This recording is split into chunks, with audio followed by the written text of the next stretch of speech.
It's like glam, go shining bright, colors dance. Hi everyone.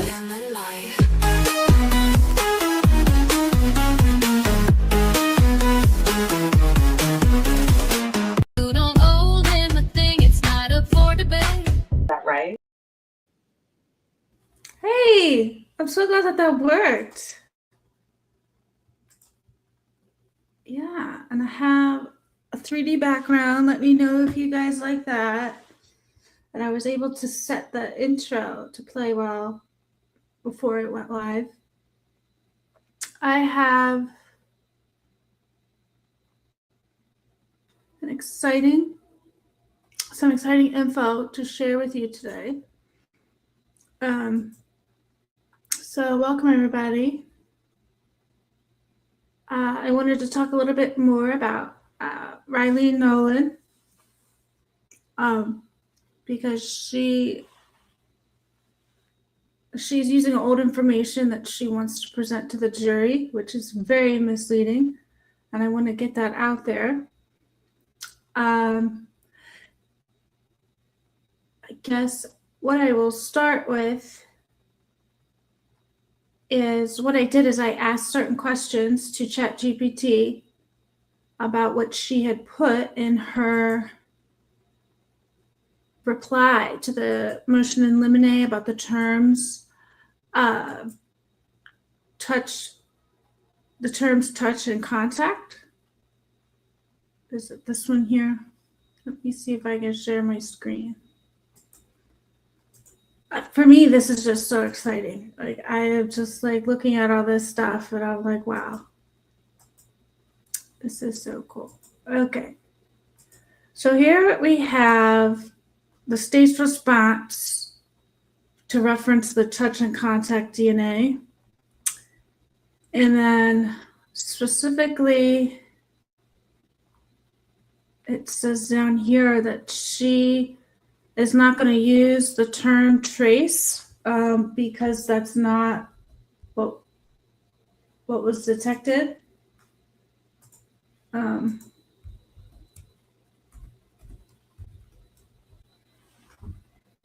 There we go. The defendant seems to suggest Ms. Nowlin should use the phrase trace DNA instead of touch DNA. However, as Ms. Nowlin explains in her affidavit, she does not use the phrase trace DNA because it implies there was only a trace amount of DNA found. Using that term in this case would in itself mislead a jury because trace amounts of DNA was detected on item 1.1. So then we get to here, where it says Ms. Nowlin has provided a sufficient factual basis by explaining her opinion is based on the quantity of DNA detected on the item 1.1 and the fact that the DNA profile obtained a single source, Nowlin's full acknowledgement, and the amount is 0.168 nanograms. Now, this will only take a minute to show you what GPT said about that. And then we're going to go over to one of her organizations that's on. We're going to take a look at her CV, and it's going to show us one of these. It's called the American Academy of Forensic Science. They recently had their science convention for the 2025, and we'll go over a little bit about, what was presented there and how it is in direct relation to what she's saying, or the lack of what she's saying, really. All right, so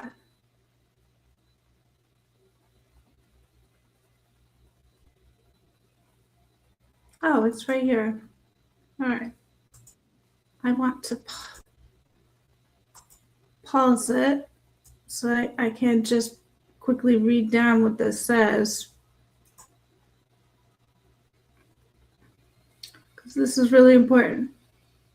Because she also says because of the amount of the 1.68. Hello, Angel Rachel thinks she's the boss. Welcome. It's very good to see you. She says, I'm new to your channel, checking it out. Well, thank you for being here. Thank you very much. I'm glad to have you here. So we're going over DNA, and I know that there were a lot of questions about the amount of DNA, and the amount of DNA is 0.168 nanograms. And it was my question too. How does that amount work in this whole thing? What does that actually mean? And so what I did is I asked ChatGPT. I don't know if this is, it's already HD. Does it look, okay, it looks a little clearer. So this is one of my previous videos that I made, but I think it's so important. And that we're going to go over this, and then I'm going to show you her CV, her resume.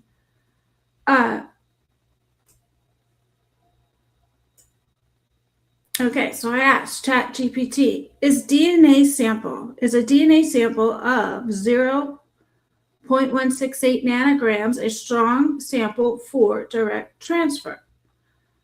Now, we had just looked at this, where it says here, based on the quantity of DNA detected on item 1.1 is 0.68 nanograms. And so Riley Nowlin is going to say because of that amount, it's touch DNA and it was direct transfer. However, when we come back over here, a DNA sample of 0.168 nanograms, is that a strong sample for direct transfer? Answer. A 0.168 nanograms, also known as 168 picograms DNA sample, is not considered strong for direct transfer, but it may be still detectable under forensic conditions. How strong is 0.168 nanograms for direct transfer? So then it goes in to say what direct transfer is, where DNA is deposited by touch, saliva, or bodily fluids, typically yield stronger samples than indirect secondary transfer. Forensic labs prefer at least 0.5 to 1.0 nanograms. And as you can see, the amount that they swabbed from the inside of the clasp is less.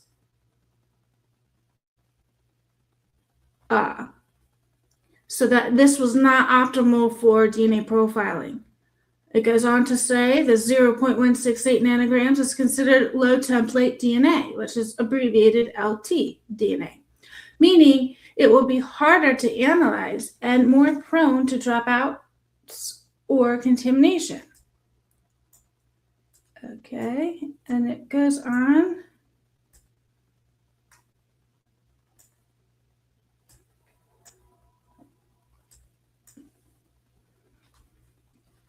What this means for direct transfer. If the sample came from the direct contact, it suggests minimal DNA was deposited, possibly due to low shedding or surface type. And shedding is how much you shed. They have poor shedders, intermediate shedders, and good shedders. Poor shedders where people don't really shed skin much, and so if they've touched or sneezed or just walked by something, their DNA is probably not going to be on it. Whether if you're a good shedder, you walk by or sneeze or touch anything, your DNA is most likely going to stick to whatever it is. And so when you have secondary transfer, someone could actually be carrying or walking by or, put somebody else's DNA at a crime scene just because, that person is there. They'll have the good cheddar's DNA on them because that's just the nature of, shedding.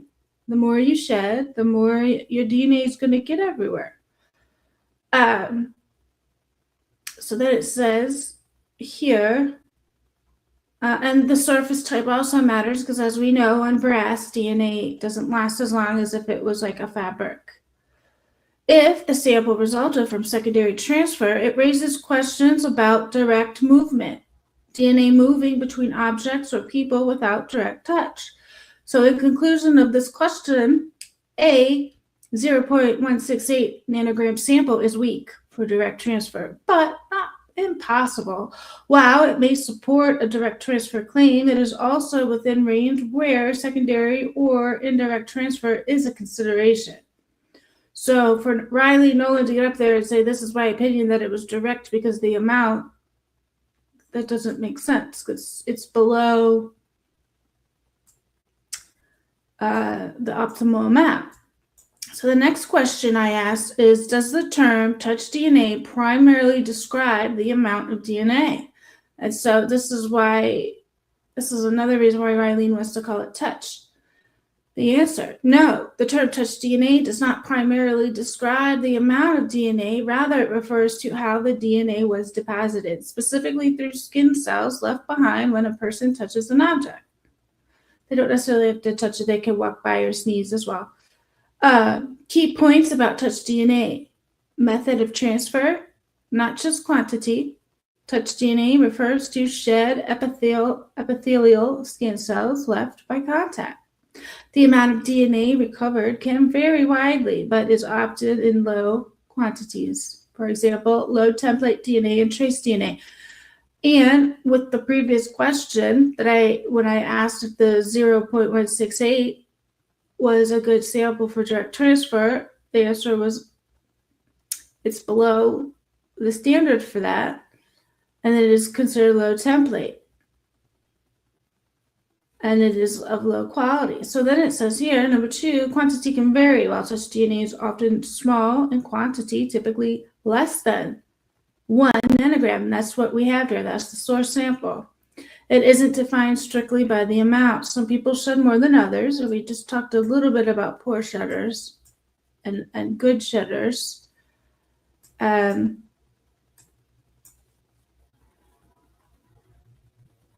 Which touch DNA is often small in quantity, less than 1 nanogram, isn't defined strictly by the amount. Some people shed more DNA than others, leading to higher or lower recoverable amounts. The misconception about touch, DNA can transfer without direct touch. For example, though secondary transfer where DNA moves from one object person to another. So yes, it can transfer. So touch is not always required. DNA can be shed into environment passively. Conclusion. The term touch DNA describes how the DNA was deposited via skin cells from contact, not strictly the amount of DNA present. However, it is often associated with low DNA quantities, which makes forensic analysis more challenging.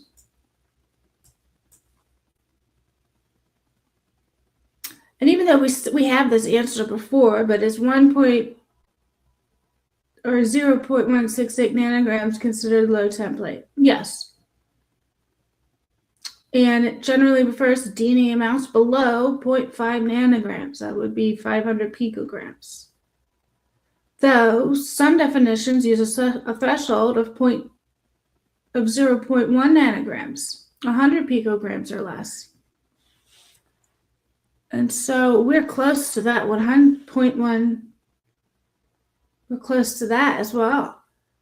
The challenges with low template DNA analysis: increased risk of allelic dropouts and DNA markers may not be detected. Higher chance of contamination and allelic dropout, unexpected DNA signals. It requires enhanced forensic techniques. Okay, what else do we have here?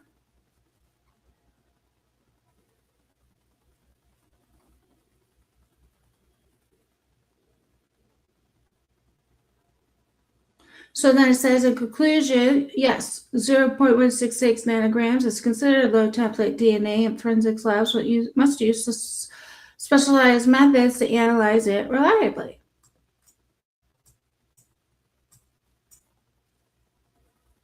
So the next question I asked is, low template DNA considered trace DNA? Yes. Low template DNA is often considered synonymous with trace DNA. Both terms refer to situations where only minimal amounts of DNA are available for analysis, typically less than 100 to 200 picograms. This is minimally quantity process challenges in the forensic investigation due to potential issues like allele dropout and contamination. Therefore, specialized techniques and careful interpretation are required.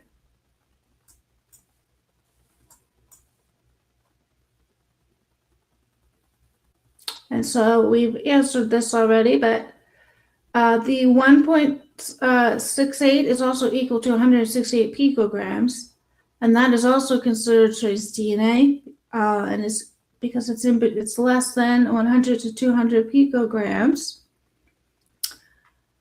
And so here, and what ChatGPT did was it pulled a lot of articles from the internet to get all this information together. I don't know if you can see, it's kind of blurry. They have the Journal of Science something, that's their source there, and they also have a sources button here. And I did, in this video that we're looking at here, I did put up most of the links that they have linked. So if you want to click on the link to see where ChatGPT pulled this information, it's in the description of this video that we're looking at.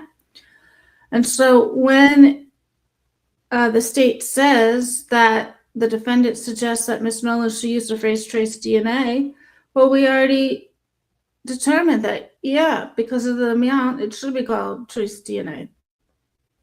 And so Nowlin goes on to say in her affidavit she does not use the phrase trace DNA because it implies there was only a trace amount of DNA, which is what the science is telling us. But then Nowlin says that she would be misleading the jury if she called it trace because that was not detected. But she just said the trace DNA was detected. So anyway, there's that. So, oh, hey, Twiz, welcome. So now that we briefly went over that, we have a brief education on the amount that was found and what it's considered and the differences between touch and trace. So touch is a type of it's transfer, how was it deposited? Somebody could touch something to deposit it, but that's different than if somebody walked by or sneezed. DNA can transfer that way too, and that wouldn't be considered touch DNA either. So, and because of the low amount that was found in the class, that wouldn't be considered touch DNA, and it's on the low side. I did a good quiz, Twiz. I'm glad you're here. So now let's look at Riley's resume here. So it says Idaho State Police Forensic Services, Riley Nowlin. And specifically what I want to look at here are her professional organizations. She's got 3 here. Well, look, she's testified in a lot of counties. Well, she should, I guess, because she's the director of the Idaho State Police Forensic Lab in Meridian, Idaho. So we're going to look at, so she's been a member of the American Academy of Forensic Sciences since February 2011 till now. Okay, so let's go to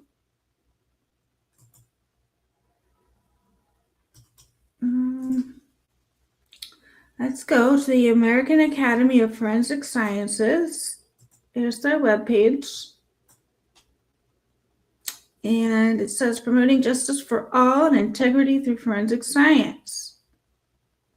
Make an impact and join our global multiple disciplinary network of over 6,500 members. Do they have like an about us? Bylaws, policies, awards, NIST. Oh, then look, they have a cooperative agreement with NIST. NIST is the National Institute of Standards and Technology. And that is the organization that wrote the big report that Baker Barlow referenced in the motion in limine 4 to limit the terms of touch and contact. So let's see. So there's a cooperative agreement with the National Institute of Standards and Technology, provides funds to the American Academy of Forensic Sciences to developing training tools, resources to enhance implementation efforts and broaden awareness of forensic science standards among community interests. All right, so that's cool. But the one thing I want to get to, which is awesome. So every year, the American Academy of Forensic Sciences, they have their science convention. you know, where look, there's people, I don't know if you could see this, but there's people up here on the panel and they get presentations and they tell you about the latest and greatest in forensic science. Look, they have booths, people sitting down, they could talk. Let's see if we can, what is this? The highlights of it. I don't know if I'll get copyright. Can you all see that? Yeah, let's look at the highlights of this. The 2025 AAFS annual meeting was a whirlwind of learning, networking, and discovery. The whole conference was absolutely buzzing about this year's meeting theme: technology, transformation, or tyranny. We're used to crime scenes, we're used to bodies and the physical aspect of it, but the digital is just, it's a new frontier for a lot of us. You know, the research that would take us months to do now can take us days. I think the role of technology is kind of both scary and good. As much as we'd love to stay, it's time for all of us to head home. But before we go, let's take a look back at everything we learned this past week. AI, it can be used as an incredible tool, but it also can be kind of scary as to what it potentially could do to forensic science. I'm not a Luddite, but I am really scared of large language models, which is what generative AI is now based on. I don't think there's any path forward where the human factor comes out of this equation altogether. There's no vision in my mind, and I think anybody's mind, that says that AI is going to replace that human examiner that really looks at that and provides confidence in results. I was very impressed with the choice of Michael Rogers as keynote speaker. I think he delivered really well. He had a lot of really interesting insights into AI. Now there is AI support for phishing emails that actually Harvard Business School says it improves their efficiency by 50%. Wow. And IBM did a study in which crafting a phishing email took their researchers 10 hours, which is about the right amount, and the AI did it in 5 minutes. My favorite part of the conference has been connecting with fellow practitioners and seeing really the dynamic research that they're doing that really advances our field. As a student, I get to interact with so many practitioners and see what that's like, and I learn so much from other people. I think also just getting to know the other fields that are kind of going on in the realm of forensic science is really great. Here at the Baltimore Crime Lab, we are having about 50 to 60 forensic scientists from the AAFS meeting. We have lots of tours coming through all the time, and we like to encourage membership in professional organizations for our scientists. Several of our scientists are members of the American Academy, and we have a few people that are doing posters and workshops over there today too, so it's a good partnership for us. I think what I'm taking home from this conference is definitely collaboration. I think you meet so many people, and so the opportunity for me to not only be a mentee but a mentor to other like undergrads or anything like that has been really awesome. The 2025 AAFS meeting may be over, but you can revisit this year's content at any time in our AAFS TV playlist. Click here to watch. We can't wait to see you in New Orleans. All right, so that, I don't know if you guys recognize that, but that was the Baltimore Convention Center. This happened in February 17th of 2025. So what was that, just 5 weeks ago, like last month? So this is the American Academy of Forensic Sciences, and that Riley Nowlin is on the board. Okay. Oh, I had all of these up. Here we go. This is part of their program. And this is page 4. So this is the first page after the table of contents. This is what they were all given while they were there. February 17th through the 22nd, 2025, Baltimore Convention Center. And this is where they were. And we're going to look at a few of these, especially this jurisprudence one, you know, how this all relates to the court.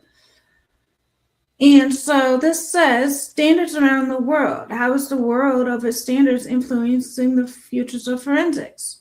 And so if you watched a few of the lives that we've had before, we talked about how the push from the American Academy of Forensic Sciences in NIST is to standardize forensic science across the world. And so forensic lab analysts and directors are coming over from Australia and Europe, and they're being part of the United States and their work groups to help do that. And so what they were going to show at the convention in regard to how is the world of standards influencing the future of forensics, okay? It says educational objectives. After attending this presentation, attendees will have a better understanding of how labs and organizations around the world are developing and implementing both U.S. and international standards. Attendees will have a better understanding of how they can get involved in standards developed around the world. The impact. The presentation will impact the forensic science community by creating greater awareness of how standards are currently being drafted, used, and implemented internationally, and the impact of standards for forensic sciences. Program description. Multiple forensic and standard organizations around the world are working with forensic practitioners and partnering with respective stakeholders across the standards community to develop standards that can increase reliability on forensic analysis results and public trust in the forensic disciplines. These responsive programs and activities are designed to engage professionals across the world of standards and conformity assessment and ensure the strength and efficacy standardization. These are numerous routes to the development of standards around the world. ISO, the International Organization for Standardization, is a non-governmental organization that develops and publishes standards for products, processes, services, and systems. They also help facilitate global trade by providing common standards across countries. In the U.S., the American National Standards Institute, ANSI, accredits standards developing organizations that develop discipline-specific standards, national standard bodies, NSB, and organizations that prepare standards for global use. Each country or economy usually has one recognized NSB, national standards bodies. The morning will have presentations from non-US labs. How exciting! Like, how do they do stuff in Germany? How do they do stuff in Australia? Like, that's so awesome. And how they are implementing and getting involved in standards development. An International Forensic Science Academy and a national standards body on their involvement with the development and implementation of forensic science standards. In addition, information will be presented on how international standards have been addressing the emergence of machine learning and artificial intelligence, as well as challenges when developing these standards. The afternoon will focus on ISO and the TC on forensics, NATO development of standards, a perspective on international standards from a university and law enforcement developed organization. So that's their main goal. And let's just look at these names and see if Ryan is actually up here teaching it. No, I don't see her name. Okay, the next stat that we want to go to is what we've been talking about for a while here on this channel, is the how questions. The how and the when did the DNA get there? Now, this is a part. This was a program. Somebody was up on the stage speaking about this at this conference. And if Riley Nowlin was there, because she's on the board of it, she heard this. And so she knows that this is appropriate and what she's about to go up and say on the stand is inappropriate. So it says here, how should DNA analysts answer the how questions? Pitfalls and recommendations for evaluations of DNA results given activity level propositions. And the activity level is the mechanism of transfer. Was it direct or indirect? Was it an alternative activity or was it the crime activity? Because we now know that someone's DNA can be on an object or at a crime scene, but their DNA is irrelevant to the crime because of the nature of the transfer and trace DNA. It moves. So it may not have been deposited during the crime.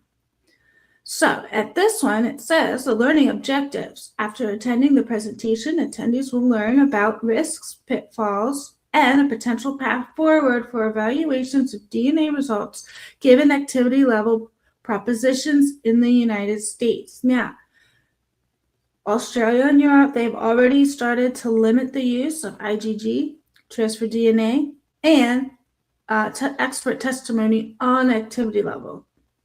So that has already been introduced to their court systems.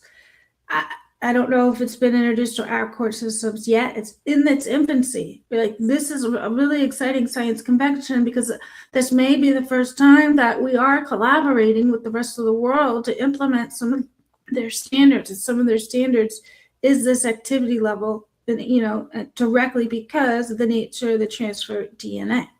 So the impact statement for this is one of the most critical and urgently needed areas of research in the forensic DNA analysis at the current time.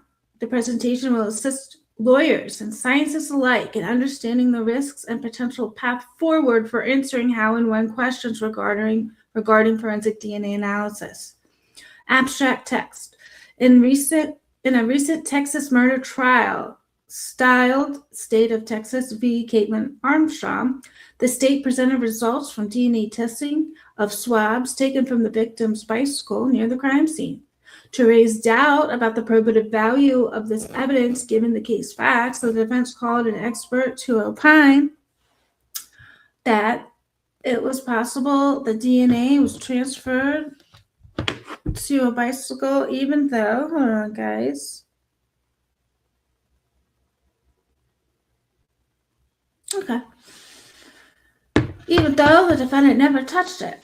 Okay, here we go. Facts. The defense called an expert to opine that it was possible the DNA was transferred to the bicycle even though the defendant never touched it. In rebuttal, the state called an expert who performed an evaluation of the DNA results given activity level propositions in advance of the trial. The rebuttal expert opined that the evidence was much more likely if the defendant picked up and moved the victim's bicycle from the house if the DNA had been deposited through a series of indirect activities. The Texas Forensic Commission, the TSFC, investigated a complaint regarding the rebuttal testimony alleging the expert departed from the established best practices. Wow. How does this sound familiar? This is exactly what's happening in the Koberger case. And so their rebuttal witness got up on the stand has basically said what Riley Nowlin is going to say. And so then there was a complaint regarding this testimony. And this complaint was established best practices that the rebuttal expert deviated from them. And that's exactly what Riley Nowlin said she's going to do. In evaluative reporting, giving activity level proportions, the TFSC, which is the Texas Forensic Science Commission, published a report that made observations regarding the integrity of the reliability of the activity level analysis and set forth recommendations regarding the challenging questions DNA analysts face every day in the court related to determining how or when DNA may or may not have been deposited on items of evidence. Because there is very little published guidance on the questions in the United States, the report relies heavily on international guidance and best practice documents. The report discovers several areas where the criminal courts in the United States differ from international criminal courts, creating challenges for the application of published international guidance. One such difference concerns the calling of a rebuttal witness to discuss activity level propositions with little discovery or prior notice. While this practice is allowable under applicable legal rules, it thwarts the transparent approach advocated by the international guidance. The Commission strongly recommends the preparation and discovery of written report for activity level, regardless of whether the expert is associated with an accredited laboratory.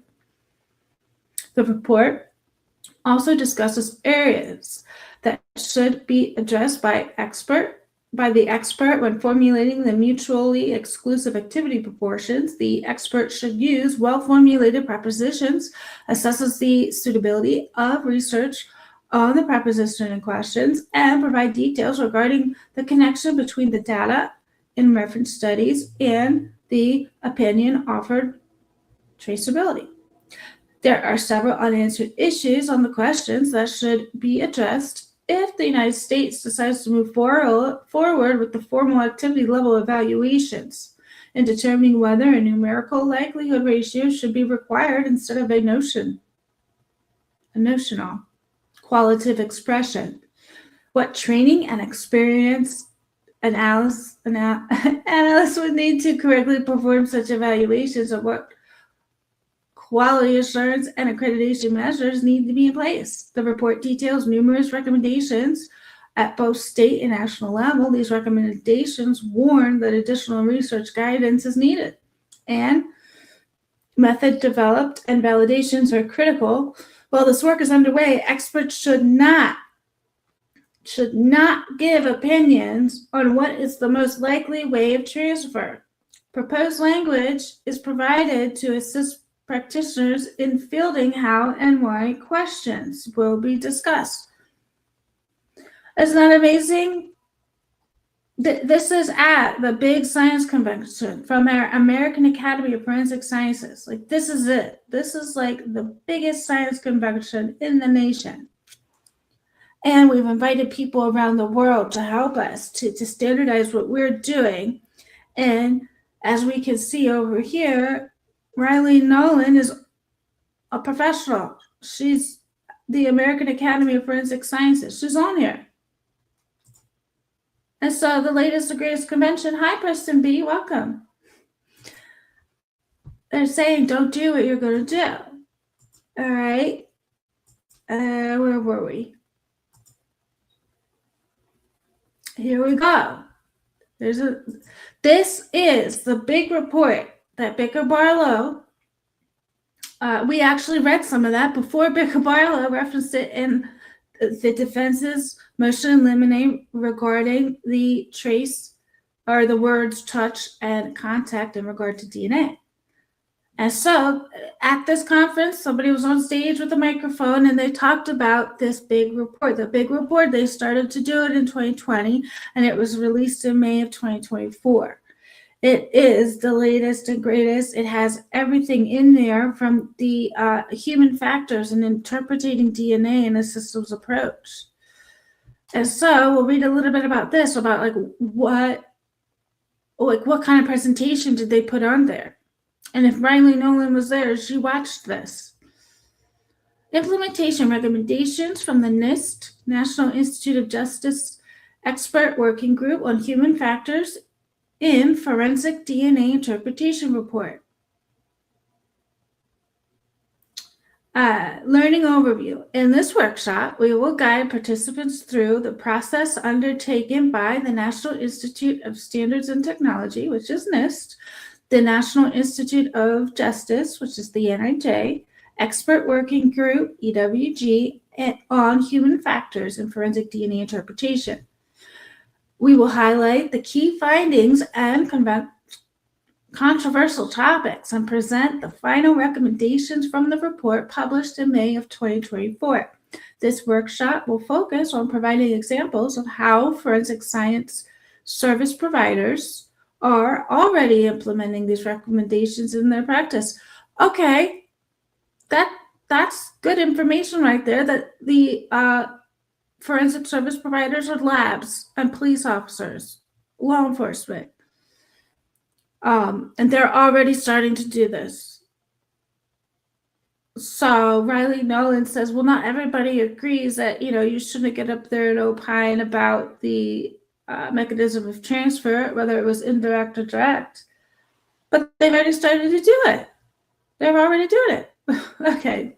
It further says, upon completion of this workshop, participants will, 1, be familiar with the published recommendations from the NIST-NIG Working Group on Human Factors for Forensic DNA Interpretation Report. 2, understand the implications of how these recommendations for their practice. 3, recognize how these recommendations aim to improve DNA examination practices. 4, critique the recommendations and discuss their relevance and feasibility in the participants' own practices and the wider forensic DNA community. And 5, have the tools to implement the recommendations in their own practice. Oh, if Riley Nowlin was there, she should, here it is. She should be able to do all this. And she should have the tools, which means don't opine about the how and the when, because we don't have a process, or we don't have education and training to be able to state that in court. Okay, impact statement. The study of human factors in forensic science is crucial to understanding the interaction between humans and the systems they use. By addressing human factor issues, we can identify and mitigate the likelihood and consequence of errors or biases, improve laboratory culture, staff morale, and productivity. This work group encapsulates 4 years of effort dedicated to understanding human factors in forensic DNA interpretation, providing valuable guidance for DNA analysts, laboratory management, and legal practitioners to enhance practice and achieve their safer justice outcomes. Program description. In May 2024, the NIST EWG on human factors in forensic DNA interpretation published a comprehensive report containing 44 recommendations for how to reduce the likelihood and consequence of errors in forensic DNA interpretation. This workshop, we will guide participants through the EWG's process, highlight key findings, discuss controversial topics, and present the final recommendations. The workshop will focus on the following areas: training and education, quality assurance, cognitive bias and error reduction, reporting and testimony, management, work environment, expressing evidence strength, research technology, and the how and the when questions and DNA analysis. Oh, they have their own workshop specifically for it. This workshop is relevant to DNA and other forensic science practitioners, laboratory management researchers, legal practitioners, and anyone interested in improving decision-making in forensic science. So look, this workshop is relevant to other forensic practitioners, laboratory management researchers, legal practitioners, law enforcement. It's relevant to everybody in the forensic field or anybody who works in it, which would be the court.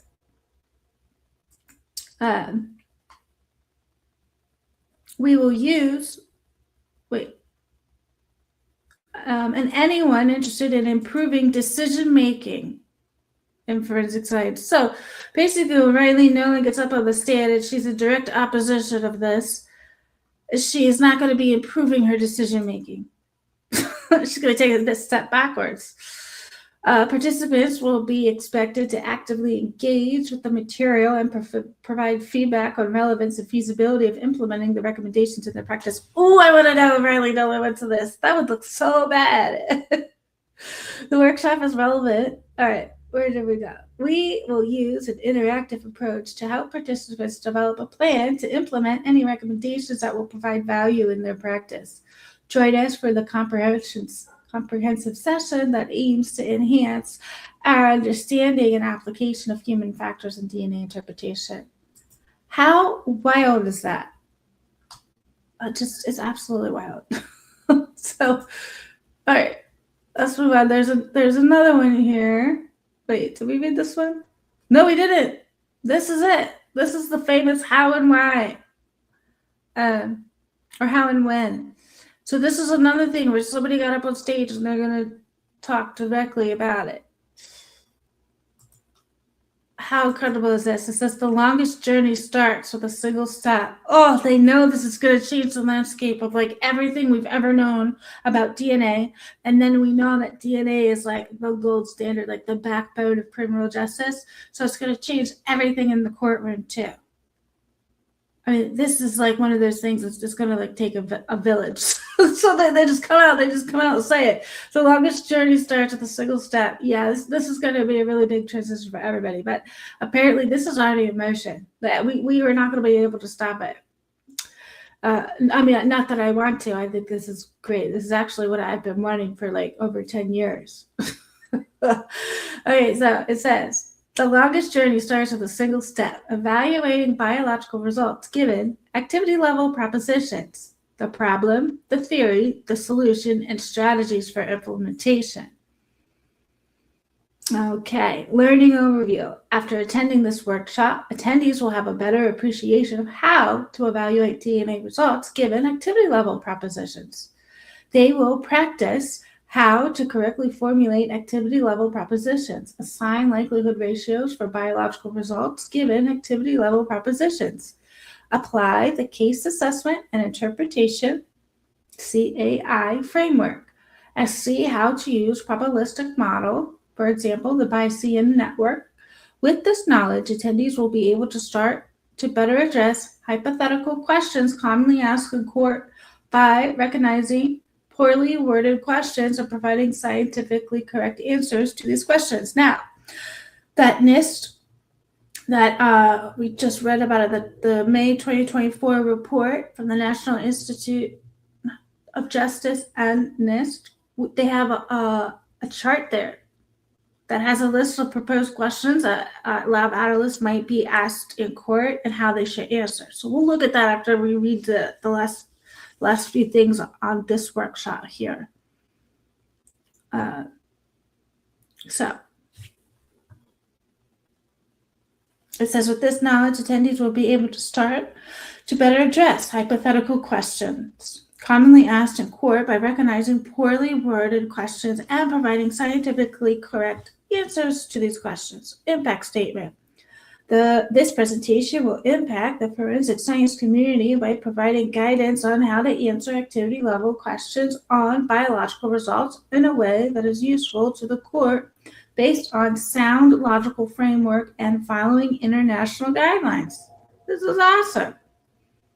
Because, you know, when there is transferred DNA, we don't know what time it got there or how.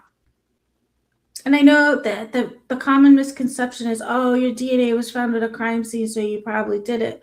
But DNA science has gone beyond that. Like, I don't know of any other scientific field that has stopped. In my experience, mostly scientific fields, they keep growing and changing as we learn more and as more information comes out. You know, no matter the speed, it normally does change a little bit. And in this case, since the equipment that they use and the software that they use to be able to recover smaller and smaller amounts of DNA, that it's gotten so small, we can see so much of it. Now the question is that DNA relevant that we found? You know, when did it get there? How did it get there? Did somebody touch it, or did someone sneeze on someone and then somebody who had sneezed on them did something? You know, like, there's so many things going on now that our technology has surpassed public perception. Okay, so moving on, the program description.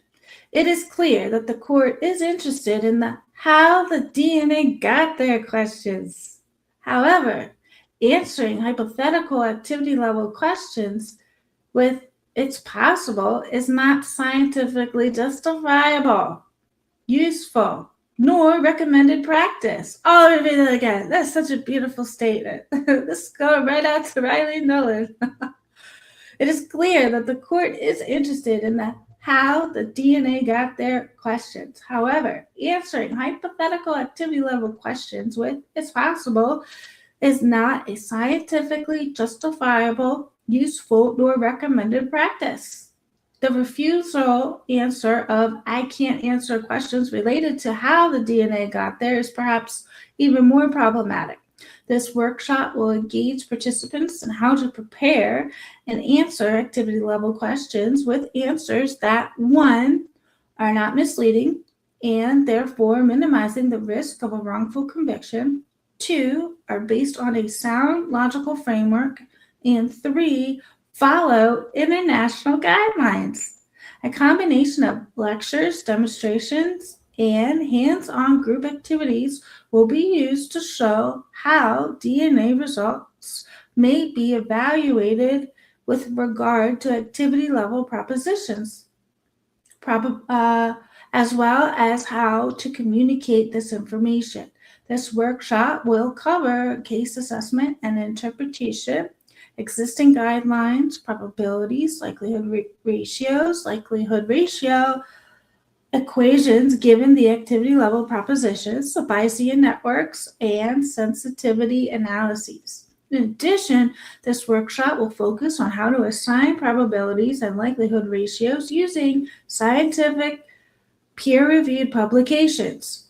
Since case-relevant publications do not always exist, we will also explore how to assign probabilities and likelihood ratios in the presence of limited information. Oh, if Riley Nowlin went there, they taught her how to do it. Since case-relevant publications do not always exist, we will also explore how to assign probabilities and likelihood ratios in the presence of limited information. This workshop will cover challenges in answering commonly phrased questions at court and communicating the value of evidence. Finally, strategies to help implement via a series of achievable goals will be presented to equip and empower experts to give answers to those questions of importance of the court. Wow. All right, so we're going to read a little bit more, but before we read a little bit more of the 77th Annual Conference of the Academy of Forensic Sciences, we're going to look at those questions. Erica, welcome. So good to see you. Let's see. I brought up those questions for us. Oh, you know who included them in her motion in Lemonade? That's right. It's Big Barlow. Actually, I have the actual, I'll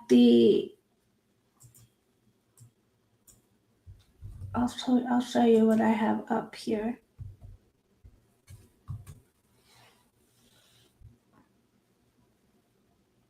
Okay, so I know you've probably seen this a lot. Forensic DNA interpretation and human factors, improving practice through a systems approach. This is a lot of what they were talking about at the convention, because this is the latest and greatest. And they were giving workshops on this, and they gave one specifically for the how and why.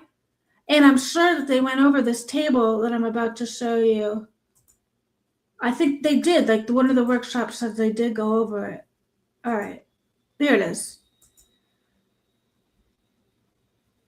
So this is table 7.1. This is about a hot topic between the defense and the state right now, because the defense says, hey, this was in the report. This is where the scientific community is going, and this is the appropriate route. And Riley Nowlin, you're doing the exact opposite of what was proposed. And at the convention for the Academy of the American Academy of Forensic Sciences, you're going against it.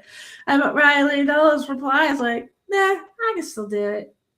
I can still tell you the exact time somebody touched that, because I'm psychic. And the defense is relying on this table here. And Riley Nowlin is like, yeah, well, there's people out there that don't agree with this table. I will show you those people in a minute. But there's actually, I think Riley Nowlin mischaracterized the two people who dissented from this. I think the main takeaway from what they were saying is like, well, this is going to change everything. It's going to change a lot. So they would like a little bit more information. They want a little bit more protocol and education before people stop opining about the how and the when, and there were two people who were a part of this, who were part of putting this report together who said that. But, I don't think they necessarily disagreed with this. They just were like, yeah, we need a lot more stuff going on before that happens. And, that's fair. But, in the meantime, I'm like, how many more innocent people are going to go to jail? So, hey, everybody has their opinions on that. But I think one thing is clear. The scientific community internationally and in the United States, I think they're clear that this is something that they need to look at. And so they're highlighting it and learning more about it now. So, Table 7.1, proposed responses to questions about how or when the DNA was deposited. So here is the column for examples of questions posed to DNA experts. And over here, the big column is proposed ways for the expert to respond. So first question, I guess the attorney will ask the DNA expert, in your opinion, is direct transfer more likely than indirect? There are two proposed answers for the DNA analyst expert. First one, DNA analysis does not allow scientists to directly answer how the DNA was deposited, whether it was direct or indirect. The DNA results presented in my report regard the comparison of DNA profiles and can only help answer questions about whose DNA may be present or not. The second way, second proposed answer, my testimony about the value of the DNA comparison is only meaningful to help the jury determine who the source of the DNA was. That testimony does not provide any information that addresses the issues of how or when. Okay, the second question that the attorney would ask the DNA analyst, could this alleged activity, which would be the crime, have happened? Or could this direct or indirect have happened? Right. I just realized it. A lab analyst is not really supposed to tell anybody whether the crime happened or not. They should just be saying, I identified this. Interesting. So it says, could this, insert the alleged activity, have happened? And it's the proposed answer that the analyst should give is, offering an opinion on this question would amount to speculating on what is alleged. It is not my role as a scientist to speculate about or determine what happened. Wow, that one's powerful. And you know what? I think that's how it was always supposed to be. A DNA analyst is a scientist. You look at the data. The data is, what is the specimen I'm looking at? It has nothing to do with, is it their opinion that the defendant did it? Now I'm reading that, I'm like, wait a minute, that seems like a stretch. I mean, you don't want an accountant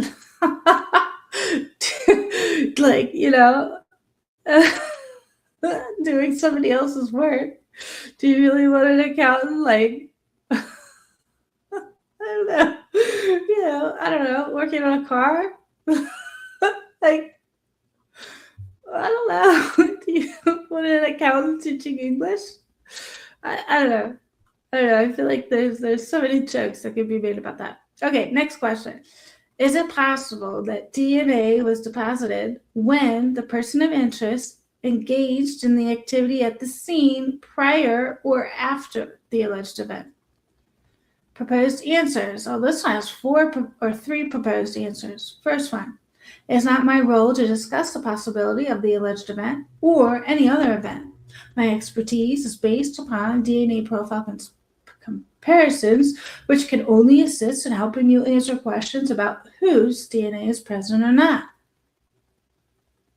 Next proposed answer. Agreeing with something is possible is not the same as offering an opinion about the probability of the results in the context of case-specific circumstances.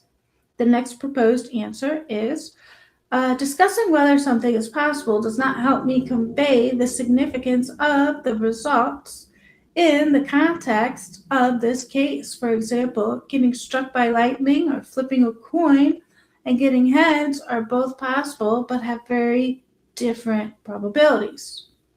All right, next proposed question that the attorney will ask the DNA analyst. Are there other explanations for the presence or absence of this DNA? Three proposed answers. 1. it would be inappropriate and speculative for me to discuss why the DNA was or not detected. Next one. Answering this question would not allow me to convey a balanced assessment of the findings in the context of this case. Last one here. The only way I can evaluate the results is by considering at least two opposing views.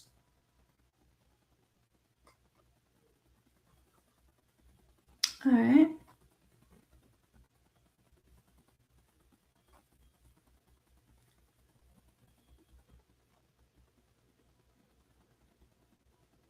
So we'll read this a little bit here too. Support and forensic science providers, the FSSPs, should provide their DNA analysis with training and guidance in accordance with other professional guidelines. For example, the International Society for Forensic Genetics, detailing how DNA analysts should respond when confronted with general case-specific how or when questions during testimony. For example, guidelines include DNA analysts should not opine about how likely, possible, or probable a particular transfer scenario, whether that's direct or indirect. This is an opinion that on the proposition itself, which is not the role of the expert. Reporting that the DNA is consistent with a particular activity is unbalanced. The DNA results could also be inconsistent with the alternative activity. And the alternative activity could be something before, after, something that is irrelevant to the crime, but yeah, the DNA is still present. And that still happens. That's still a very real thing. And that could be what happened in the Brian Kober case. We don't know yet, but there are, Lucas Anderson is another one. His DNA was found on the fingernails of a murder victim because the EMT transferred it there. Lucas Anderson was in the hospital or drunk or something, and his DNA was found on the fingernails of a murder victim. He was never there, never even knew the person. This goes on to say that DNA results could also be consistent with an alternative activity. What should be conveyed to the fact finder is the value of the results. DNA analysts should not perform quantitative or qualitative evaluations of their DNA results considering the DNA TPPR. DNA TPPR is the transfer, prevalence, persistence, and recovery for the first time on the witness stand. And that's all about, that's part of the interpretation, because the transfer, because DNA transfers now, you got to take that in consideration. Persistence is that, how long it's been there. Prevalence, I don't know, is that how much? And then recovery is how you recover it. All of that is very important to making sure that you yield an accurate profile. And so it says here, the recommendation 7.1, DNA analysts should not opine about the possibility or probability of direct or indirect transfer that has occurred in the case.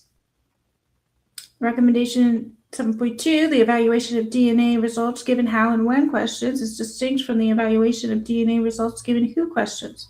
In order to develop policies and practices on how DNA analysts should respond appropriately to questions about how and when DNA was deposited in a particular case, forensic science service providers should consult professional guidance documents and experts who understand issues related to the transfer and persistence. These policies and practices should require DNA analysts to be appropriately trained to respond to such questions.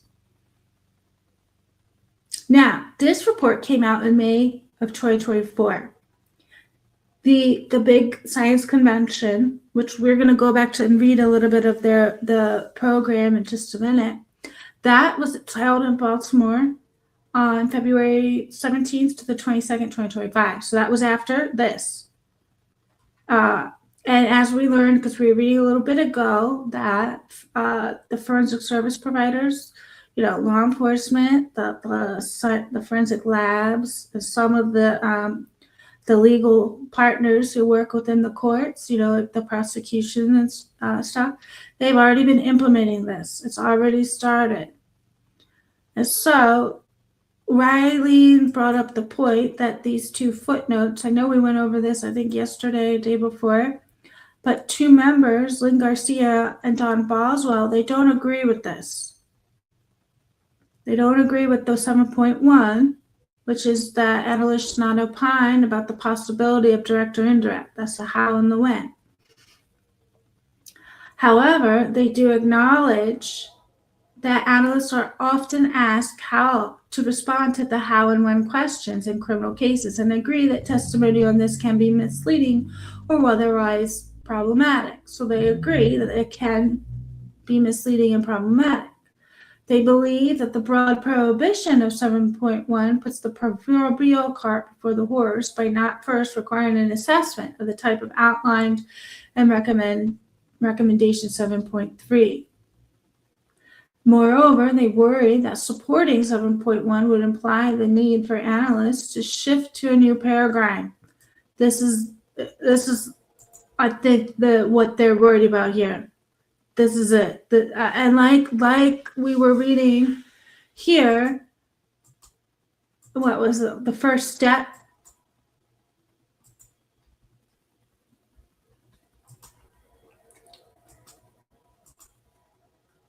It was like the first step to a very long road.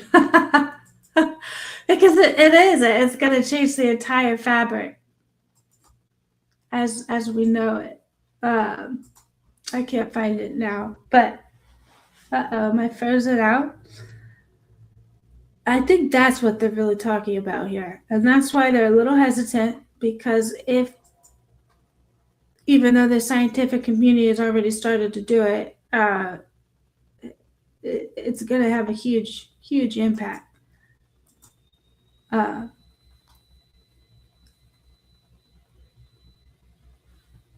Okay. So moreover, they worry about supporting 7.1 would imply the need for analysts to shift to a new paradigm that has not been sufficiently vetted within the specific context of the U.S. court system. They're right. However, they just had that big convention to train everybody on this. And so even though there's these two people who think, let's not go there yet because this is going to change everything, they've already started it. And that besides the AI and the technology part of that conference, it was largely about this. It was largely about inviting other labs over to the United States to learn about what they do in the lab and what their standards are. And a lot of what's going on in Australia in particular, I think it's happening in the Netherlands and other places in Europe, is they are scrutinizing the how and the when. And it's already begun to be in their court systems. I think in Australia in particular, there's already case law. And I think there's a judge in Australia. I got to find that article. Tara gave it to me. The article quoted, I guess, whatever court case it was. I can't remember. But the judge stopped the lab analysts from giving expert testimony on how and when. The judge was informed. He said, I don't want you to, testify to things outside your expertise, so please limit it to identity. The how and the when is something different. And how amazing is that the judge knew? And he interrupted the expert. It was like, wait a minute, we want to keep of course, the judge is going to take control of his court or their courtroom. But that was just incredible. So yeah, like it's already there in Australia. And apparently, I don't know if he was just, or her, whatever the judge is, if they were, one of the few or like the only one, but anyway, that was great insight what that judge actually had. But it's very surprising. So these two dissenters, Lynn Garcia and Don Boswell, they acknowledge that the analysts are often asked how to respond to the how and when questions in criminal cases, and they agree the testimony on this subject it can be misleading and otherwise problematic. So there are some agreements there, but they don't want to do anything until recommend 7.3 because they're worried about how huge this change is going to be. So let's read 7.3. So with Riley Nowlin, I think she's kind of missing the point. 7.3, this is what the two dissenters want. The federal government should fund collaborative efforts to review the foundations and principles of evaluating biological results when considering alleged activities. I guess that would be the how and the when, and direct or indirect. Based on the findings, additional fiscal support should be available to educate and guide DNA and legal communities on the review, research, selection, and validation of appropriate methods to account for DNA transfer, persistence, prevalence, and recovery when assessing biological results. And you know what? I think that's going to come anyway. It's great that they point that out, put it in here, but I think this is going to go into the structure of how this is all going to change. That this is coming from a system, this is coming from administration, which is much different from it coming from like a law enforcement or the lab or the courts. This is coming from a very different angle. Okay, there's a second footnote here about the same two members, Lynn Garcia and Don Boswell. They do not support recommendation 7.2, not because training on the subject is not important or necessary, but because they question how forensic service providers will determine who the experts are for the TPPR and formal activity evaluation training. And absolutely, they have a great point there.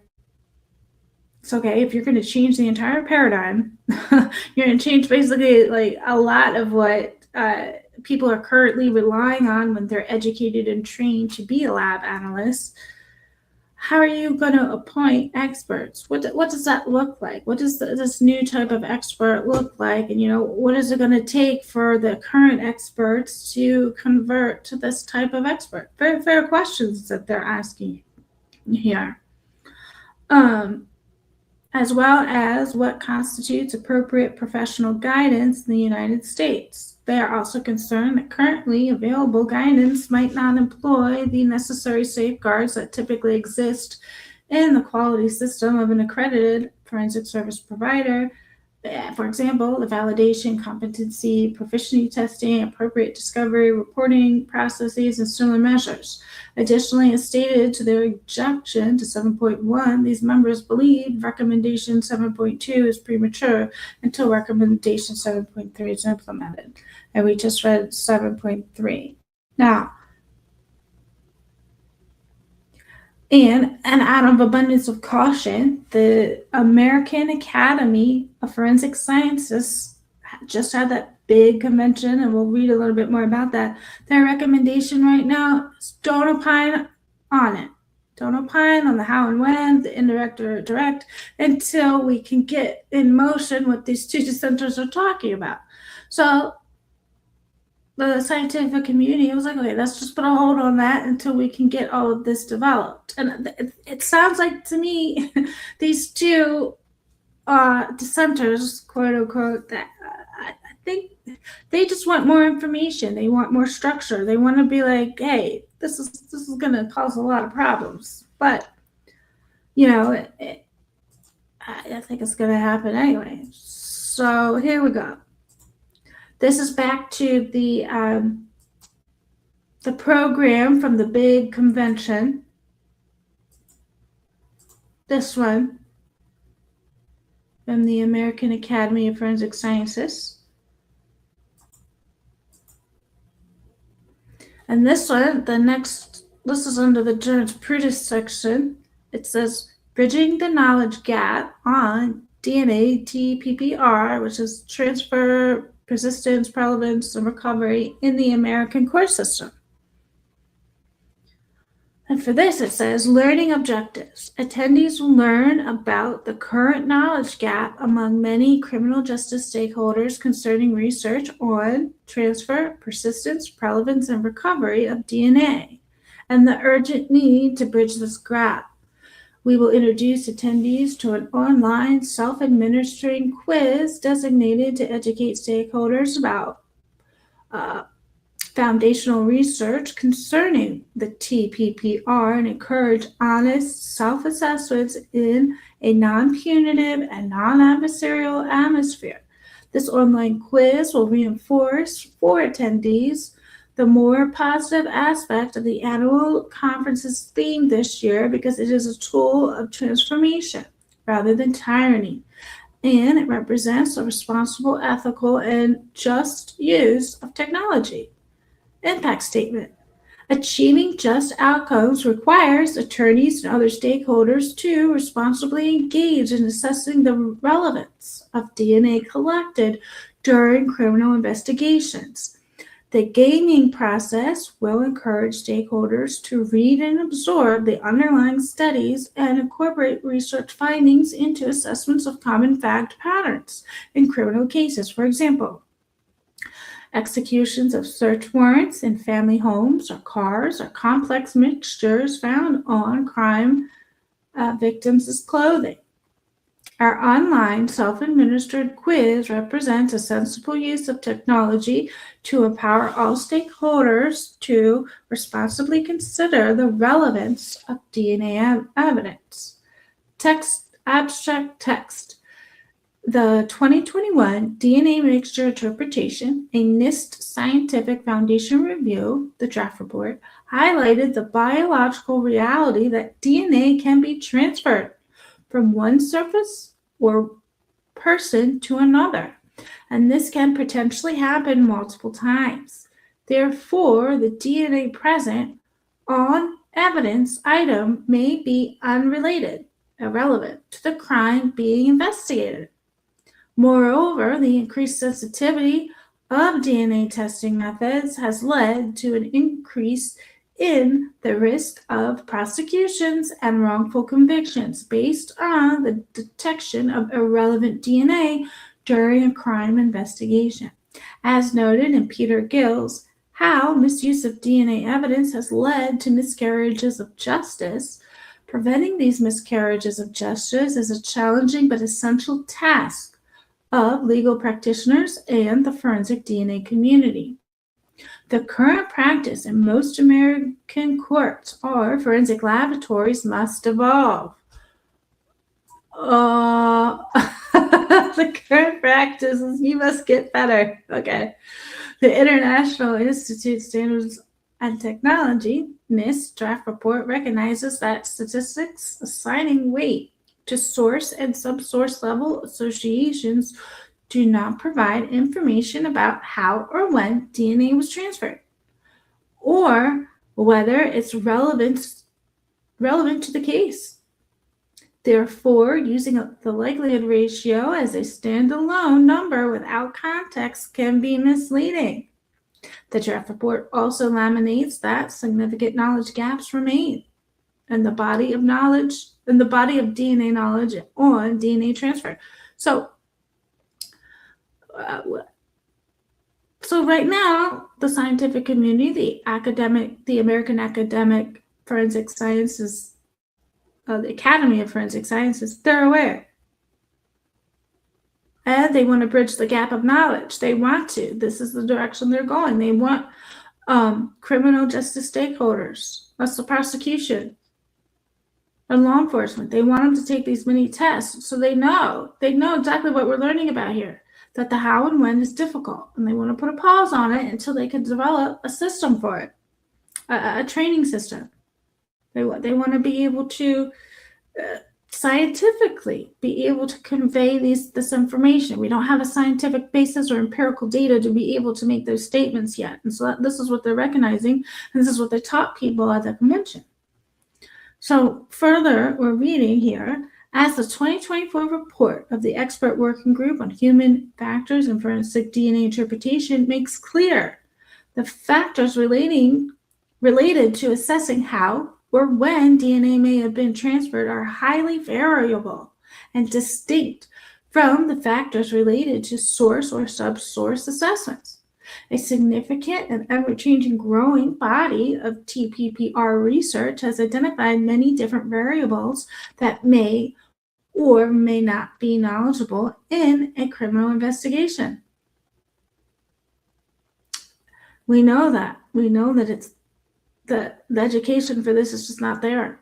It's critical that it gets there as soon as possible. Further, yet, stakeholders in the legal system frequently lack the foundational knowledge necessary to responsibly assess the relevance of DNA recovered during a criminal investigation. As legal practitioners in the criminal justice system, we have observed how this significant knowledge gap has resulted in 1. Misstated or overstated testimony about direct versus indirect by judicial fact finders, Riley Nowlin, as a part of our presentation. Number 2, misunderstandings about the strength or weaknesses of a case during plea negotiations, and 3, misunderstandings about the strength of DNA evidence by judicial fact finders. As a part of our presentation, we will discuss our experience with problematic testimony and the inability of some stakeholders to gauge the relevance of DNA in particular cases. Ooh, wouldn't you just like to know Riley was there? They flat out told her. They flat out told her this. We are working to bridge the knowledge gap described by developing an open access online exam where anyone interested in DNA transfer can test themselves on knowledge of the basic literature. All right, who's going to email Riley? Get it over to our standard stakeholders who participate in the exam will be exposed to findings from seminal TPPR studies. The exam will also allow participants to access gaps in their own knowledge of TPPR research in a non-confrontational and non-adversarial setting.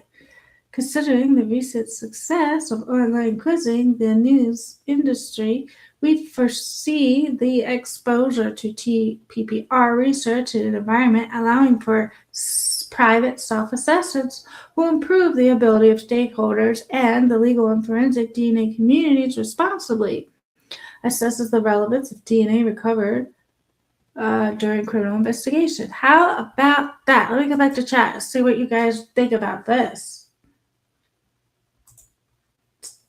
Tanel, welcome. Tanel says, that is exactly why DNA should only support a strong case with much stronger evidence. Exactly, 100%. Twist just says hello to Tanel. Great. Can you believe it? This is everything that we've been talking about, I don't know, for weeks now. And this came out like 5 weeks ago, right? This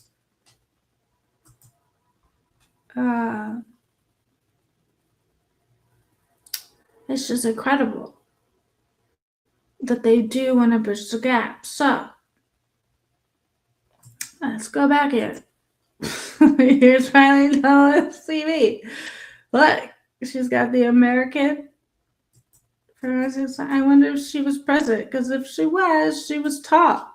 She should know. Right there in the middle, American Academy of Forensic Sciences.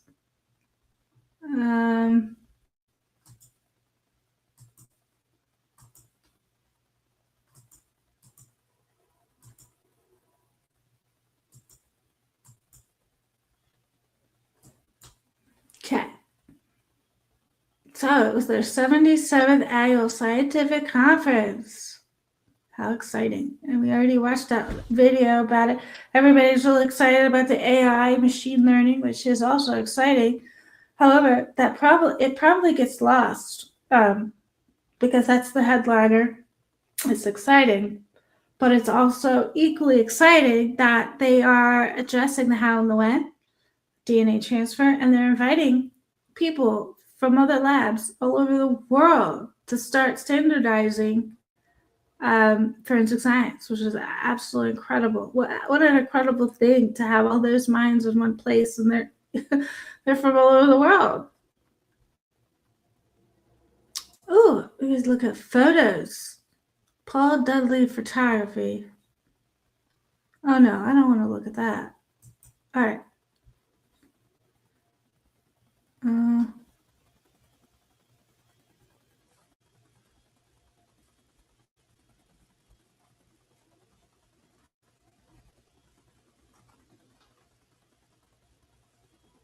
What's international affairs?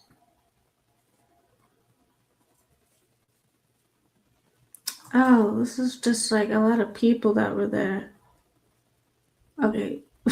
We don't need to look at that.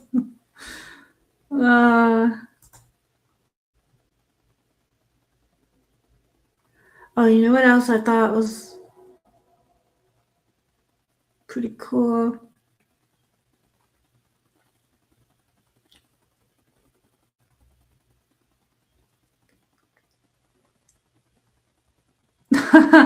Beyond fake news, criminals use deep fakes. And now, I guess now with the advent of AI, criminals making their own video footage. I don't know. Ooh, that says extracting TikTok data for criminal investigations. All right, I don't want to get absorbed in the technology aspect of it, but you know that is cool too. Okay. Where was I going next? I have some tabs open for you guys. I did play it a little. Every time I read this article here, I lose my mic. I don't know if people don't want me to read it, but this is what's going on in Australia.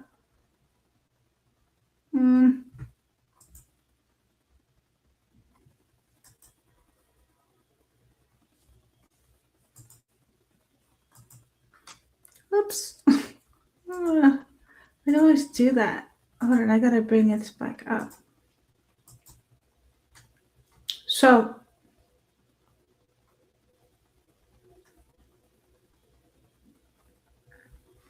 I think it's very well written. It says it was who, and now we ask how. In forensic science, DNA can be broadly categorized into these areas of identity and activity. By far, the substantial basis of scientific evolution, and our understanding relates to identity. Whilst there are still mistakes and areas of paucity within specific matters as they relate to identity, those errors relate substantially to human and subjective factors rather than failing science. Regarding identity, the courts have justifiable confidence in the science, finding comfort with the information around who. The natural progression is for the courts to seek information as to how and when the DNA came to be where it is. This how and when is a concept of activity level or indirect or direct transfer. The concept of activity level is not new or novel. Our assessment, however, is at the early stages of scientific development, and the scope of DNA evidence has dramatically expanded with transfer or activity level information developing into issue as critical to the courts as the question of identity. Regarding activity, the court should view the science with great caution. Activity level reporting, DNA is highly transient and can be readily deposited, carried, and subsequently redeposited. DNA can be transferred by touch and contact, carried through the atmosphere, which would be the air, projected by talking, and cells containing DNA can be transferred during washing. These factors, amongst many others, mean that any effort to assign a probative value or weighting an activity level is highly scientific and cogent upon the abstract and specific scenario. Activity level reporting, ALR, is a quantification of likelihood between competing action propositions, typically being a prosecution hypothesis and a defense hypothesis. A DNA expert activity level opinion must evidence a numerical ratio. This likelihood ratio is much like you would see with identity. For example, 700,000 times more likely. Simply put, activity level reporting is not all a mere case of saying something is more likely or probable. This is widely acknowledged within the forensic science community that expert opinion as to likelihood in evidence shall not be speculative and shall only be based on an audible body of knowledge. The use of verbal qualifiers cannot be used in isolation with a numerical qualifier. activity level reporting before the courts. With broad comfort around identity, we are seeing sustained jurisdictional pressure, particularly at trial stage, for scientific input associated with activity. Activity level is traditionally and inappropriately been dealt with at hearing with the insertion of unscientific and ad hoc probability assignments, such as DNA expert opinion, will commonly be tendered verbally in chief or under cross-examination. And you know what? I think Ashley Jennings put this exact sentence in the response to the motion in limine of the use of the word touch and contact. In support of the prosecution being more likely, or most likely. Our representative industry bodies have variously sought to clarify this specific subject, and a numerical qualifier must be assigned in relevance upon evidence body of knowledge. The European Network of Forensic Science Institutes guide clearly sets out the correct approach for experts. So here, this article is from Australia, and they're quoting the European Network of Forensic Science Institutes. I bet you that this group, this organization, was at the big science convention from the American Academy of Forensic Sciences, because remember, they invited labs and people from all over the world to help teach the Americans about their standards. Well, this is one of the big standard organizations. So now that we're going to hear the Australians talk about the European Network of Forensic Science Institutes, this is something that was probably said there. So this is something that whoever went to the convention was probably exposed to. These probability assignments shall be expressed by a number between 0 and 1 rather than an undefined qualifier such as frequent, rare, etc. Such personal probability assignment is not arbitrary or speculative, but should be based on a body of knowledge that should be available for auditing and disclosure. The International Society of Forensic Genetics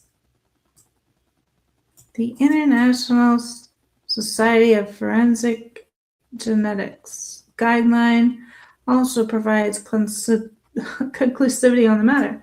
So this is another one of those bodies that was probably present, and they say the verbal scale is optional but cannot be used itself.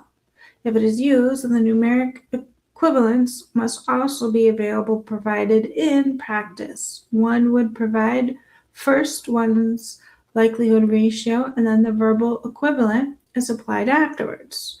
The application of unsupported verbal weighted before the courts is a particular concern, especially given the broad jurisdictional understanding as to the potential paucity of DNA transfer evidence. I guess that means the false strength of DNA evidence. Many matters with DNA expert evidence before the courts are such that questions as to direct or indirect deposition is beyond our current scientific ability to be evaluated in a robust way. So if the International Society of Forensic Genetics is saying that is currently beyond our scientific ability to be evaluated in a robust way, whoever was at the convention would have learned that. I wonder if Riley Miller learned that. A jury may be readily persuaded as to the defendant's culpability when he is known to be in the area, has committed similar offenses, and the prosecution DNA expert casually inserts at a hearing the defendant more likely deposited the DNA directly. That's exactly what she's going to get up there and do. In Australia, I have only seen one circumstance in which an activity level numerical ratio was evidenced at a hearing in the same period between 2009 and 2024. I've heard a multitude of unsupported verbal probabilities tendered orally in prosecution expert testimony. At the time of writing, South Australia is the only laboratory with the capability to calculate numerical likelihood ratios for complex activity level scenarios. This Hugen expert software utilizes Bayesian networks to apply mathematical algorithms in the production of numerical likelihood ratios.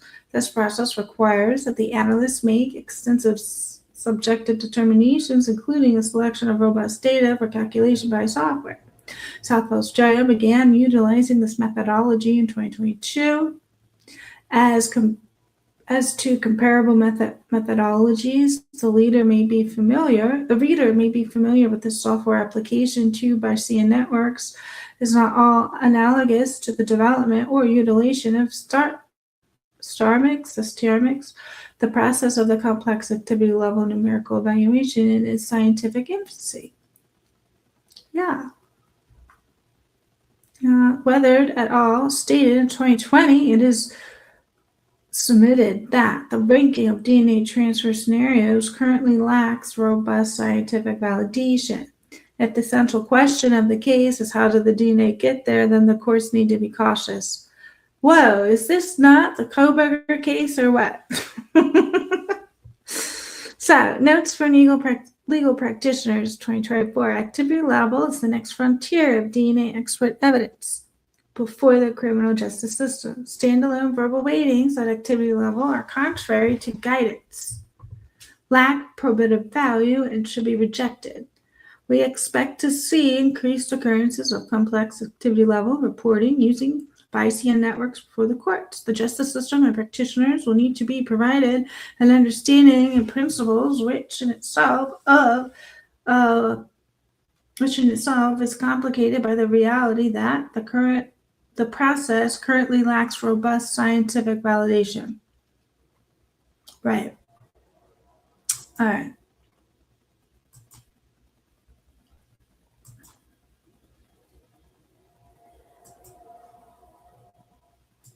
Okay, let's see. But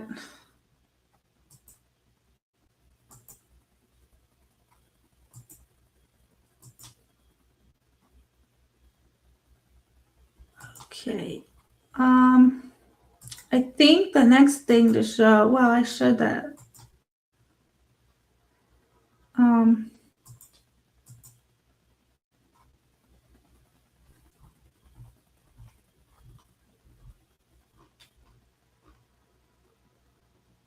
Oh, I wanted to do this next because this article here is sort of related because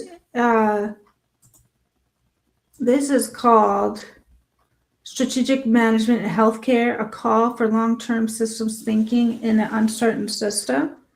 Although this is for strategic management in healthcare, there's a graph that I'll show down here. Okay, this is it. Okay, remember when Ann Taylor, and you know how Idaho changed the funding department, where they took it out of the counties and now it's state, so that she wasn't getting paid for a little while because the state had rearranged that whole defender system. And during the process, the defense attorneys weren't getting paid because they were leaving one system and going to the next system. And that happens anytime you change any of your administrative processes. There's a period where nobody really knows what to do while it's transitioning. That may happen in the court system the U.S. court system, while they're changing. Hey, analysts, right now you are limited to identity. Well, once we can develop a field for the how and the when, then we could start, building upon that. But in the meantime, when the scientific community is transitioning to stop opining about the how and the when, that is going to change the landscape a little bit if we're going to be put on pause, because that does change a lot of how the forensic experts have been trained to do. It's going to change their job a little bit about what they can and can't say in court. I think that's a lot of the reason why they have that what we went over. There's questions that the attorney may ask them, and then the proposed answers the lab analyst should give. And so it's going to be a little bit of a transition for the lab analyst, because I think they've been used to giving those answers. And it's been very problematic and misleading. So, see if I can blow this up.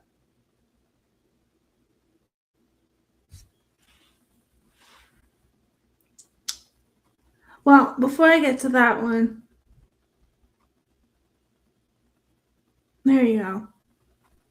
So here we have strategic, objectives, vision, and mission. So this is like all the paperwork or stuff that, oh, let's give you our new mission statement. So everybody in the organization will read, you know, the old one and then the new one. And then it'll go from environment. They want to do chances, risks, and market. They want to do the enterprise, the strength, weaknesses, and resources. Okay. And then they're going to try to formulate the assessment of the strategy. So all of this is, they're going to, so this is all the administrative stage. And then they're going to select, you know, where to implement it first in like an organization. And then they're going to implement the new stuff. Okay. And so then down here, no, I can't scroll. We have an old equilibrium. That is the old way that we're all used to doing things. I don't know if you've ever been in an organization where they occasionally like change their graphics and they'll change their mission statement, or, you know, they'll change their yearly training every once in a while. And they'll say, you know, we have a new kind of mission statement. We have a new way that our organization wants to be. And there is a little bit of a transition time. And so people are a little bit unsure. People really don't really know what to do. And then it kind of picks up, and then you've got a new energy, your new equilibrium, until you get used to that and they change it again. So this is a little bit about what's going to happen in the court system. Everybody, especially because it's such a big thing that it's such a foundational, this DNA gold standard is such a foundational, you know, in the public and in the courtroom and probably law enforcement. This part where everybody's kind of running around, they don't know what to do, you know. I mean, we have the luxury of like learning about the trace transfer DNA now. So we're ahead of the curve, but there's going to be people there that are going to struggle about understanding how this new thing is going to work. And I don't think that they'll understand that it's coming in from an administrative point. It's not coming in, it's not necessarily coming in from the scientific community. I think this is more on like a policy writing level, like somebody who writes health insurance, or, you know, anything about policies and procedures like in an organization.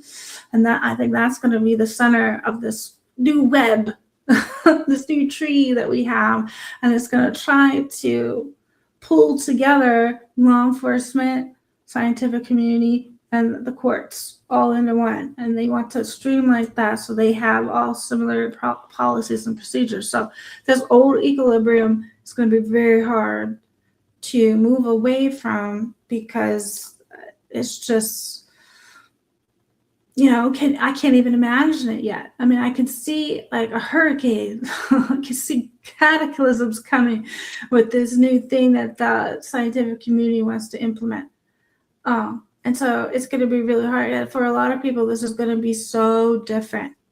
It's going to be like unlike anything. It's going to, like, you know, they might even get upset because it's going to make them question their world paradigm. Like, wait, DNA doesn't do what we think it does. You know, our court systems don't work exactly how I thought it was. You know, these are like foundational things, you know, I guess in a person's life that, like, I don't know, makes them feel, you know, like their world exists. And so they're gonna change that. And everything's gonna be really chaotic for a really long time, and nobody knows what to do. And I'm sure with Anne and the defense, oh, Diana Kane, welcome. It's so good to see you. I'm sure Anne and the defense, they may have a better grip now on how the department for how they get paid works, but I'm sure it's not perfect. It's got to work out some kinks. I'm sure she's getting paid now, but for a while, the first time she met Judge Hippler, she's like, "Look, we're going through that. I don't know what's going to happen. We're not getting paid. We're free agents. Like, we're still in the process." So it's like that. We're going to be a little bit chaotic for a while when this happens. And I am just, I'm amazed that we're going to be here and we're going to witness this change. I can't even explain what a big change it's going to be. And it's going to take a very long time. I don't think this is going to happen next year, but I think it's also, I didn't realize that the American Academy for Forensic Sciences, their latest and greatest, had all this information there that they're ready to implement it. And they said that like some of these labs are already doing it. That's a lot faster than I thought it would be. But I don't know if certain areas, certain labs are starting to do it, how long that'll take for it to catch on in the rest of the states. But this is happening a lot faster than I thought. No matter what happens in this Groberger case, this is going to catch up to it. I don't know if it's here yet, but I think if he is convicted, this is going to have a lot to do with his appeal. So it's just a matter of time. So in a sense, I don't know if it matters what happens in this trial. If he does get found guilty, it's only a matter of time before he gets this appeal and he's out the door because of the how and the when and the new standards across the board. So this is just incredible. And I really like this graph because it really does show you the chaos in the middle and how everybody's going to be like, oh, I need to hold on to the old way we did things. Oh, wait, I kind of get it. I don't like it. People, and then they're like, okay, I got it. That's just like a system that happens all the time when you're changing stuff. Oh, we might need to read some of this. This looks awesome.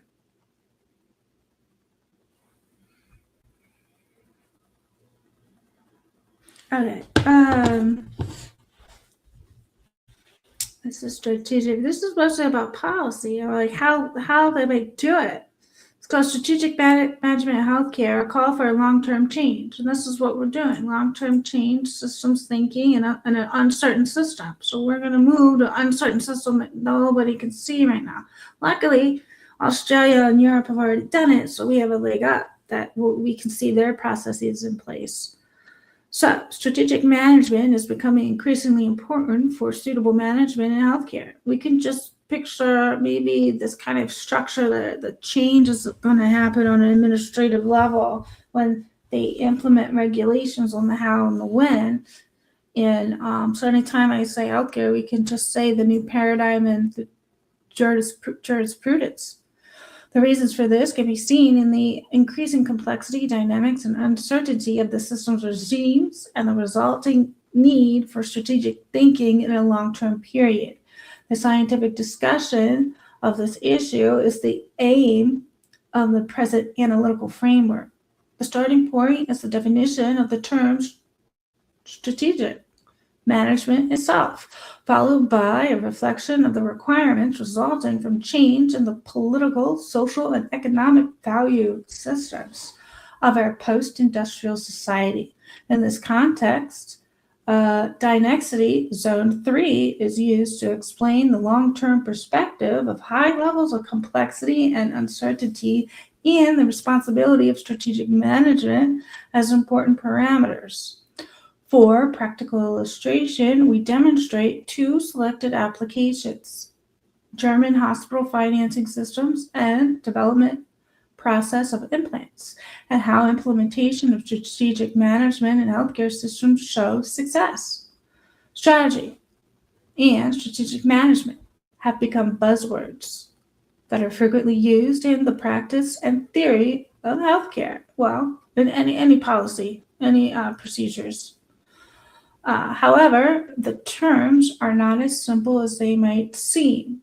And in reality, many managers are still micromanaging without a strategic perspective. Consequently, it is worthwhile to unfold the meaning of the terms to analyze their relevance in administration, I suppose. The term strategy stems from the ancient Greek word strategos, meaning general or leader of an army. It's going to take a leader of an army to get us through this how and when stuff in the legal system. Thus, the original meaning of strategy is the theory or study of warfare and everything a good leader of an army should do. Karl von Clausewitz, 1780-1831, developed his famous book, Vom Krieg, about war, the first European theory of strategy, distinguished between tactics and strategy. The first term describes organization and fighting of forces on or near the battlefield, while the latter term goes far beyond that and tries to utilize different instruments for the final objective of winning the war. This not only includes battles, but also withdrawals, alliances, negotiations, and circumventions. V. Clausewitz was a Prussian officer serving the Russian Tsar during the Russian campaign 1812-1813. He realized that the French army won all the battles, but finally lost the war. The strategy of Prince Michael Gustav, 1745-1813, was to withdraw and even avoid battles, an approach of warfare that was unusual at that time and even made some to accuse him as a coward. His credo, "We must win the war, not the battle," strongly influences the strategic thinking of V. Clausewitz in his later years as director of the Prussian College of War, and unfolded his theory of strategy. For Clausewitz, strategy has 4 dimensions that are relevant not only for warfare, but widely applied in management today, such that Von Krieg is mandatory reading in many business schools until today. These dimensions are as follows. Long-term strategy focuses on long-term consequences of actions. The manager, as the commander-in-chief, should pay more attention to the final result than to the intermediate gains. Strategic apex. Strategy is the main responsibility of the top leaders. As it always covers, it affects the entire organization. There's no middle management strategy. Complexity. As the strategy covers the entire organization, long-term consequences, many different elements and dimensions are involved, i.e., strategy has to deal with a high degree of complexity. Uncertainty. The long-term consequences of action are highly uncertain. And this shift is going to be highly uncertain for everyone. The terms complexity and uncertainty are crucial for strategy and require more explanation. Complexity stems from the Latin cur plectrum, meaning connected, interwoven, or independent. Thus, a system is not complex because it consists of many similar elements, but because the elements are different and have a high number of relations between them. These relations are frequently nonlinear or even non-monotonous. Consequently, complex system. This is what we're working in. We're working in a complex system. It's going to be a complex system that facilitates this how and the when into law enforcement, scientific labs, and the courts. So this complex system cannot be described with all of their behavior, even all information on each single component exists. Uncertainty means that the conditions of the environment and system behavior are not known, and their transitions are subject to certain probabilities. The longer the distance between the point of planning and the point of action, the higher degree of uncertainty.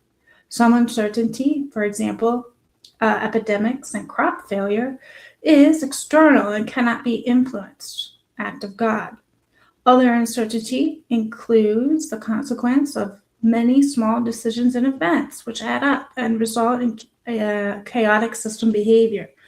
Frequently, this kind of uncertainty exists because we have a rational opponent or antagonist. This is the field of strategy seeking to achieve one's own objectives while expecting countermeasures of the opponent, but also building alliance with protagonists. Consequently, a strategy is a long-term plan of action and strategic apex of an organization that analyzes the complexities and uncertainty of the system and making decisions under the consideration of all potential stakeholders. For a business unit, we have to distinguish the following. So, domain. What is our business field? For example, with what products do we want to serve? Which group of customers? Which needs? I guess in this case, it would be law enforcement, forensic labs, and the court. Competition. How do we want to set ourselves apart from the competitors? Quality leaders, price leaders, and niche. I don't know if that necessarily pertains. Competence. What is our core competence and how can we develop it? Resources and potentials. Alliance. With whom do we want to achieve our goals and how strongly do we cooperate? We made alliances with Australia and Europe and forensic labs all over the world and their standardizations. It was frequently stated that operational management means to do things right, while strategic management means to do things right. With Clausewitz, we could argue that it is correct but insufficient. Strategic management needs to do the right things by focusing on long-term consequences of our actions in an environment of uncertainty and complexity. While we develop strategies, we do not know all the parameters. We expect new interdependencies to arise, and we have to deal with the stochastics and decide on alliances and competition. Strategy is supreme discipline of management. Right. So what is the strategy that they actually have already been rolling out within law enforcement and labs already in regards to the how and why? There's going to be it's underlying is it's a strategic management move. This is going to be the change for management within those organizations. So figure 1 shows the strategic management process. The starting point always involves strategic objectives, including the vision and mission of the enterprise. This is the domain of business ethics. Strategy management without ethical reflection on value and resulting objectives is infeasible. Based on these objectives, we analyze the environment and enterprise for chances and risk with respect to strengths and weaknesses. This includes the development of strategy or set of strategies. Based on objectives, the strategic manager selects a strategic pattern and implements it. In principle, the strategic management process is similar to general management process, but the time frame and degree of uncertainty, the relevance of the decisions, and the number of subunits of the environment and enterprise involved are much higher. So this is when we talked about, whenever your company or wherever you work for, they change their mission statement or their values and they change their graphics. The biggest thing is when they change graphics, this has changed, and they're going to change their strategic management style, and they're going to change their policies and procedures, and they're going to move their way into implementing that for everybody. These days, many healthcare services are more influenced by the estism than many other fields of business administration. The traditional time horizon of healthcare is the annual budget provided by governments or peristalls, the social health insurances. The main purpose of the traditional administration of health services is compliance with laws and regulations, while efficiency and long-term development potentials are still less focused upon. And so what that would mean is that they want to implement laws and regulations when this new administration or management style comes across, the law enforcement, science labs, and the courts. Even if the first efforts toward the strategic approach have already been made by larger healthcare systems and individual profit-oriented institutions, strategic thinking and management have not yet been sufficiently recognized and implemented in most traditional healthcare systems and nonprofit organizations. In this paper, we argue that more long-term systems thinking on the strategic apex with considerations of dynamics, complexity, and uncertainty are crucial for healthcare systems. For the purpose of the next two sections, discuss the characteristics of healthcare systems in the post-industrial era. Afterwards, we analyze the instruments and personal characteristics required to implement successful strategic management in the healthcare field. This knowledge is applied to examples, namely hospital financing in Germany and research and development of implants. The paper closes with some conclusions on how strategic thinking and management can contribute to the healthcare and well-being of human beings. What I'm trying to do here is take out the healthcare field and learn about what strategic management is and how that is going to be like the riding wave that kind of just crashes over these law enforcement science labs and the court system. And as we were reading that at the big science convention, that they've already started to implement the how and the when, the activity levels. This really is going to take a village. It's got a strategic management all the way. That rebranding essentially. So two, dynexity. There seems to be a general agreement that the last decades have witnessed tremendous changes in political, social, economic, and value systems of our societies. The development from the industrial era to the dominance of service industries, globalism, and individualization.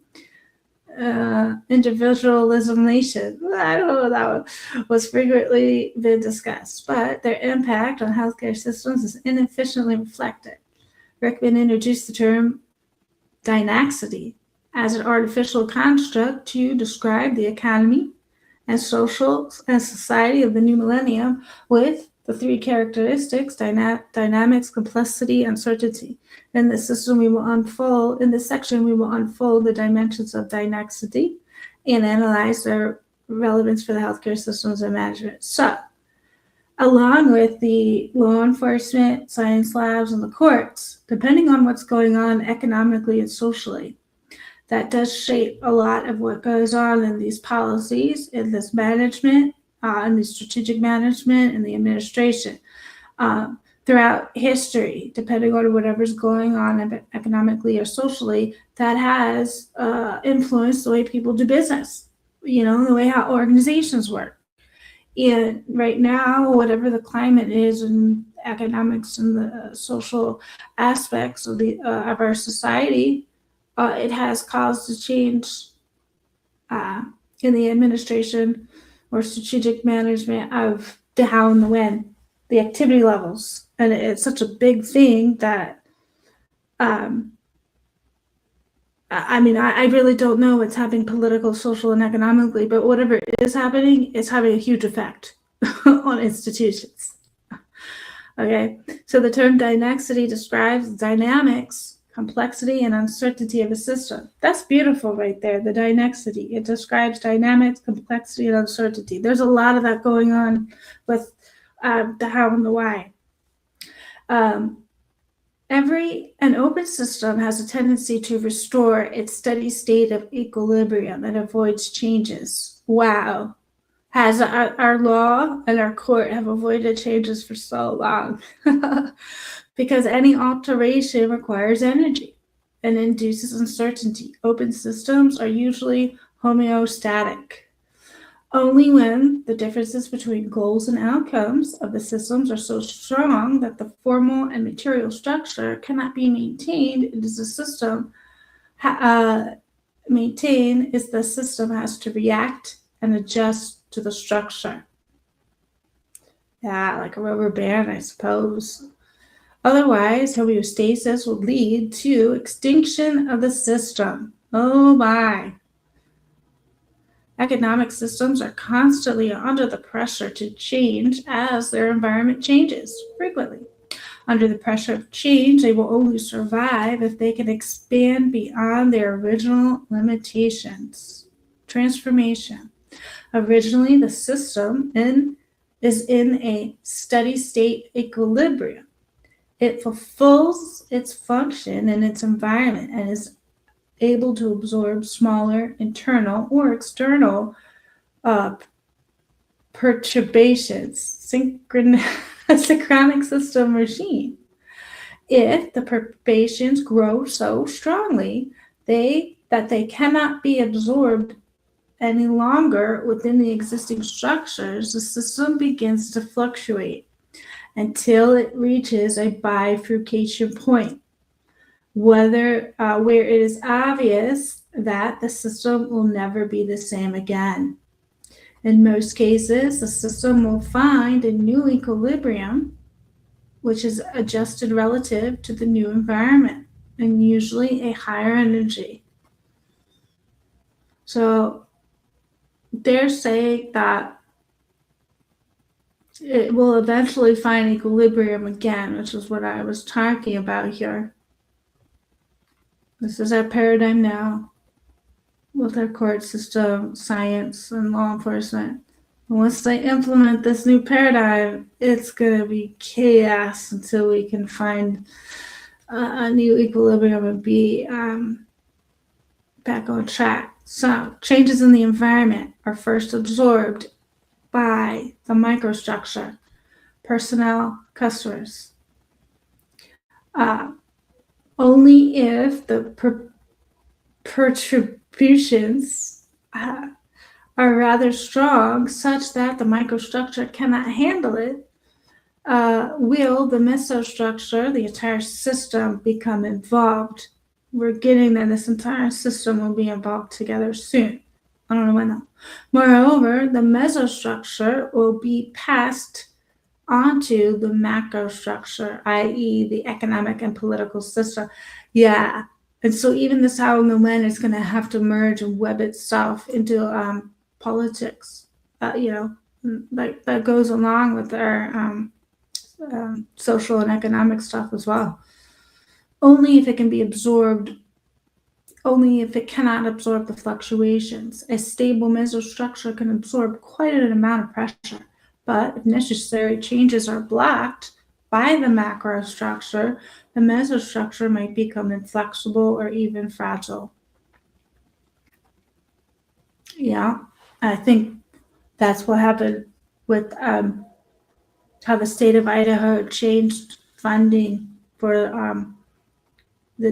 paying the defense by counties to the state. It still sounds like it's very fragile right now. So their macrostructure is not flexible. The development of new structures and function systems requires steady flow of energy. Ecological systems are finally based on the flow of energy from the sun. But social systems can utilize the creativity of human beings as the ultimate source of energy to adjust the systems. With creativity, humans develop innovations to respond to change of the environment and survive them. Thus, innovations are the foundation of the survival of open systems, and their evolution is the condition for survival. However, innovations are not only the solution for problems, but also the cause of perturbations in a dynamic economy, and an innovation will prosper in an innovative enterprise, but challenge other organizations based on old standard technology. As Scrumter showed more than a century ago, competition usually means creative destruction. One enterprise solves its challenges by innovation, and others are driven in crisis by exactly this innovation. Wow. They require further creativity and innovation to respond to this crisis and develop another innovation, which will then become the new standards again and cause another crisis in the enterprise. Zones of dynaxity. The sequence of synchronic and dichronic system regimes is not only accompanied by an increase in energy, but also an increase in complexity and dynamics. Depending on the degree of complexity and dynamics, different zones of dynamicity can be derived. In Zone 1, the system consists only of a few elements, and the number of interdependencies and relations between these elements is small. The number of relevant changes within a time interval dynamics is rather limited. The system can be called static. Consequently, almost all elements, their behavior, and the interdependencies are well known. There is a little uncertainty within the system. Zone 1 is typical for pre-industrial organizations, but even today, some private practitioners work in Zone 1. With a small number of staff, clear hierarchies, strict control process, and the stable function within the village where they are located. According to Mintzberg, this is a simple structure. If the complexity or dynamics increase, simple structures will be inefficient for survival in an altered environment. Consequently, Zone 2 is an industrial era with big organizations compromising of many hierarchical levels. These organizations follow strict rules of division of labor, leading to efficiency gains that are previously unknown. However, they are also slow because the flow of information through the different layers of hierarchy takes some time. Thus, these techniques and bureaucracies are inadequate if the dynamics or complexity grow even stronger. The post-industrial era is characterized by very high complexity and dynamics, leading to high uncertainty. The dinosaur organizations with long information pathways cannot adjust sufficiently rapid to survive the ongoing changes. Instead, organizations must be networks with a tremendous number of interrelations, institutional memory, and intrinsic motivation of coworkers who are able and willing to sense change of the environment early, adapt to the structure of the network accordingly, and develop innovations to keep the original function of the enterprise. Yeah, so is that what happens in the dinosaur organizations? They need the work of the coworkers' sense of change. Finally, if the dynamics and complexity increase even further, uncertainty will grow to a degree that makes any prediction or separation of the dichronic and synchronic phases impossible. Rickman calls this system chaos. Yeah, we're going to have that period of chaos in the sense of a state of complete disorder. Proactive management becomes impossible as there is no reliable information or interdependencies and behavior of the multitude of different elements of a system with a complete toe-a-bow. I don't know how to say that. Without any predictability, shows the four zones of dynamicity. Yeah, it's going to be a long period of uncertainty. So zones 1 through 5 can also be interpreted and develop pathways of system regimes, as shown in Figure 4. In System 1, in the system of Zone 1, the system regimes changes only rarely. The synchronic phase has duration of at least one generation. In Zone 2, the synchronic phases are shorter than in Zone 1, but they are long enough to permit a complete stabilization. Okay.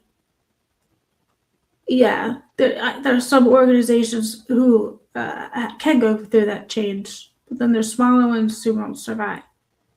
I mean, I feel like that happens a lot in organizations, especially when they change things, or even in the industry. You know, some of the smaller little guys they can't always survive. They don't always have like the resources or the structure of those are not always, they can't always, absorb or handle some of the changes that come. Trying to think of an example.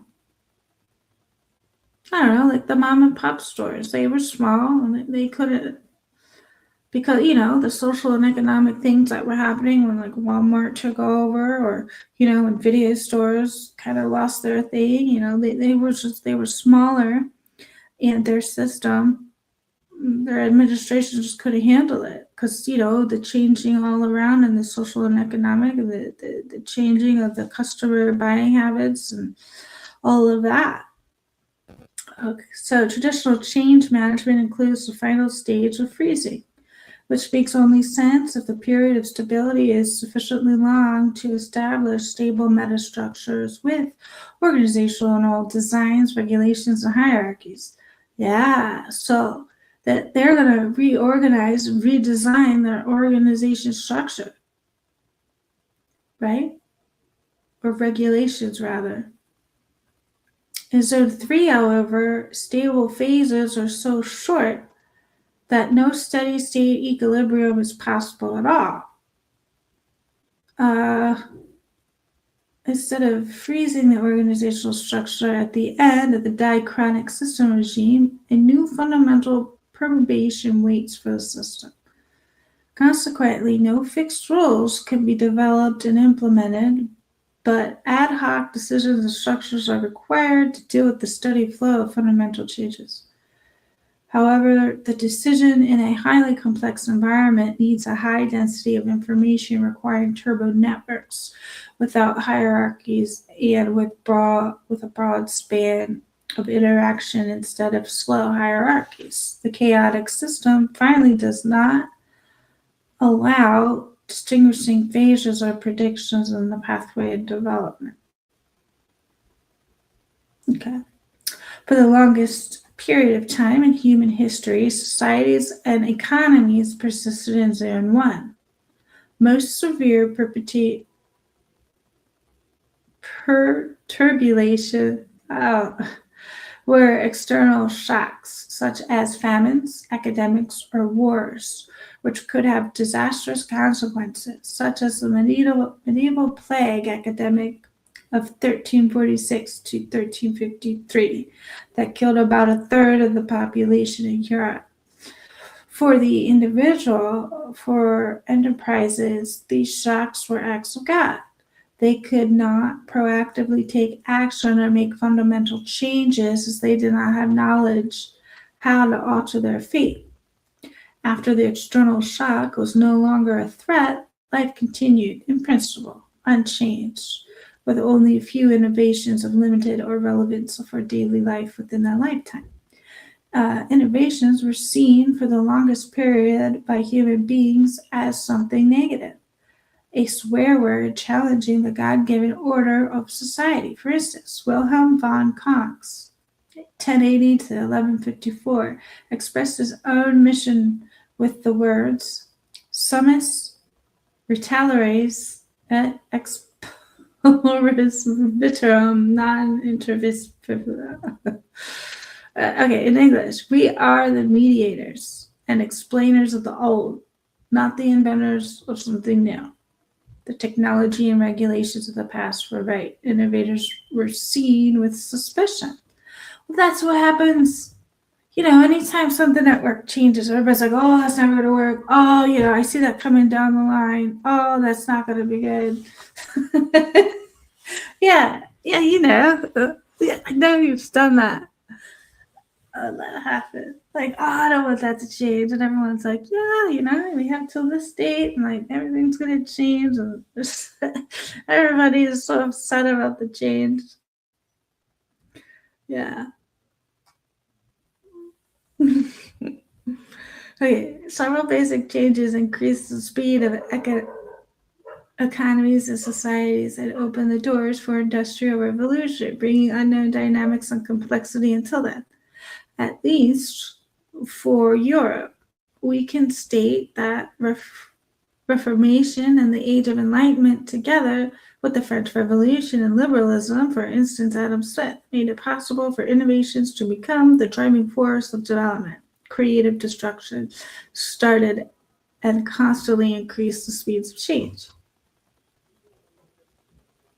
Uncertainty. In Zone 3, We face all forms of uncertainty. We do not know which elements of the system are relevant to us, because while we observe the system, it is changing dramatically with new elements coming up and others being left out. We do not know the interdependencies between these elements. As the system has become so complex, it cannot be described in its system behavior, even if we can describe each element. Moreover, all behaviors of the elements of the system are stochastic processes with fairly unknown probabilities. There is even a risk that the system becomes chaotic, where no trends can be determined. Even minor changes of seemingly irrelevant parameters have major impact on the entire system. Yeah, there's going to be a period where nobody can see what is right and wrong. What is right and what is wrong. It's going to be really difficult to see.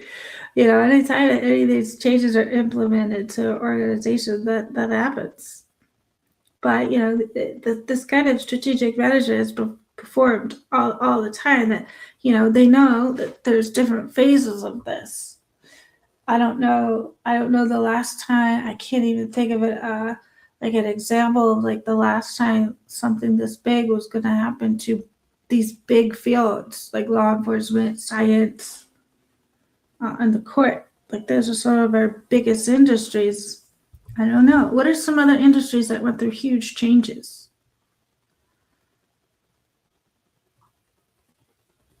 I'm trying to think. A major cause of uncertainty is a complex system of side effects, feedback effects, and knockoff effects. Any action has a primary effect, for example, an intended effect of a parameter A at the time of invention. At the same time, the act has a side effect on another parameter.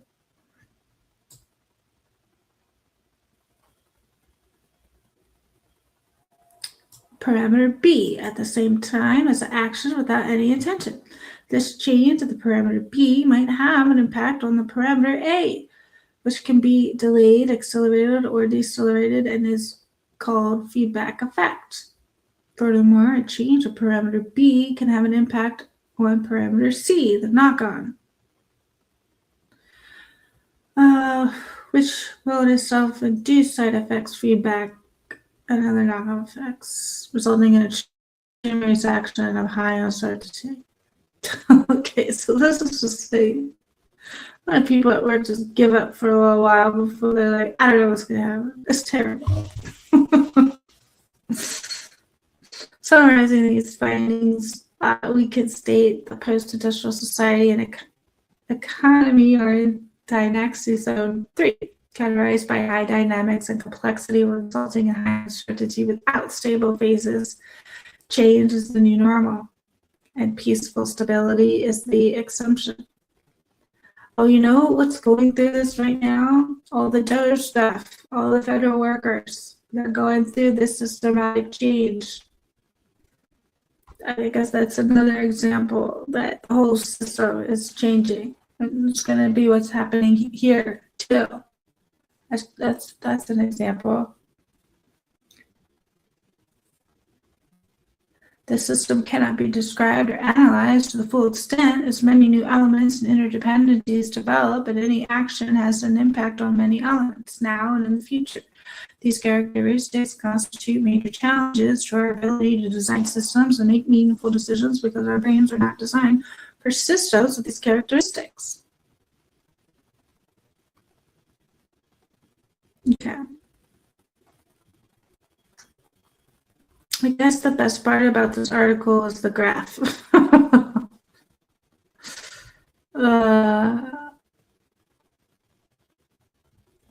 Oh, there's another graph. What does this one say? Operational and strategic management. So lower level management resorts. There's strategic apex. I don't know about that. Well, the first part of this article is also it like defines strategic and like battles. Oh, that's going into nonprofit organizations.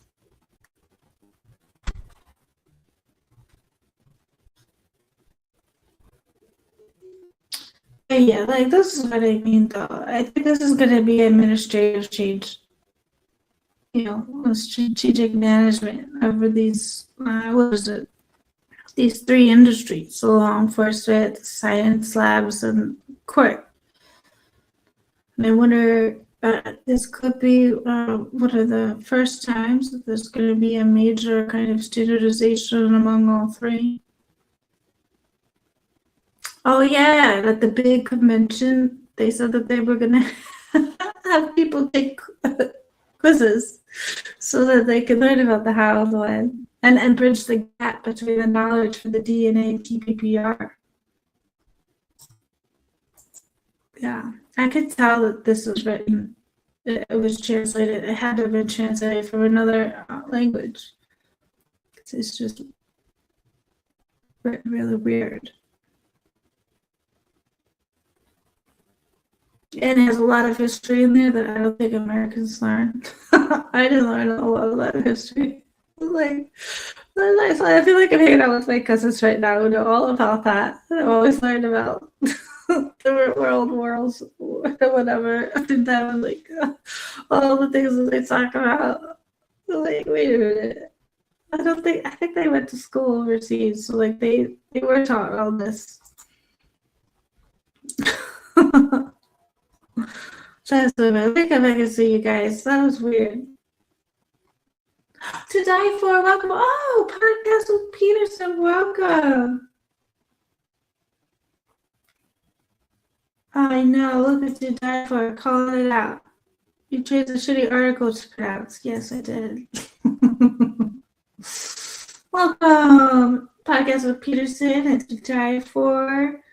So good to see you all. Oh, To Die For says he's listening. She's listening. She put her phone on the charger. Well, thank you for that. I know. The first part of the article was great, and then it got a little, you know. So,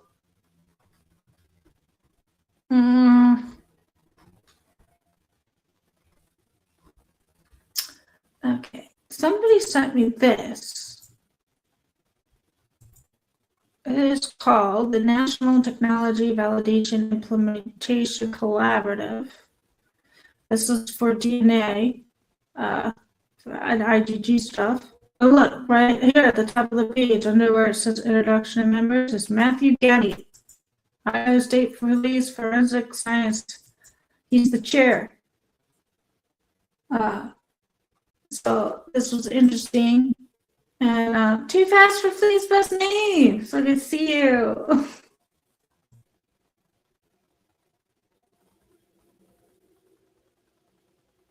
Hey. So Matthew Gammy, right here is chair. So this National Technology Validation Implementation Collaborative, the national it was established in 2022 with a vision to collaborate nationally on forensic science validation method development, implementation in the public sector. The group is not associated with any organization, corporation, or nonprofit. However, the group is connected with prominent forensic science membership organizations, university, and private technology and research companies. The members are federal, state, regional, and large local forensic laboratory directors with validation needs and resources. Members have a common vision to share existing resources to work together on validation and implementation projects to lessen the burden on individual forensic science and forensic medicine providers to perform the work. The goals are to oversee developmental validation and implementation plans for emerging technology in public forensic laboratories, pool existing resources at member laboratories to validate and implement the solution more quickly and provide more robust data sets, develop model methods, performance verification plans, and procurement documentation to speed technology transfer into public forensic science laboratories. Current members. Good old Matthew Gammy, first one, Idaho State Police Forensics. the Alaska State Crime Lab, Arizona Department of Public Safety,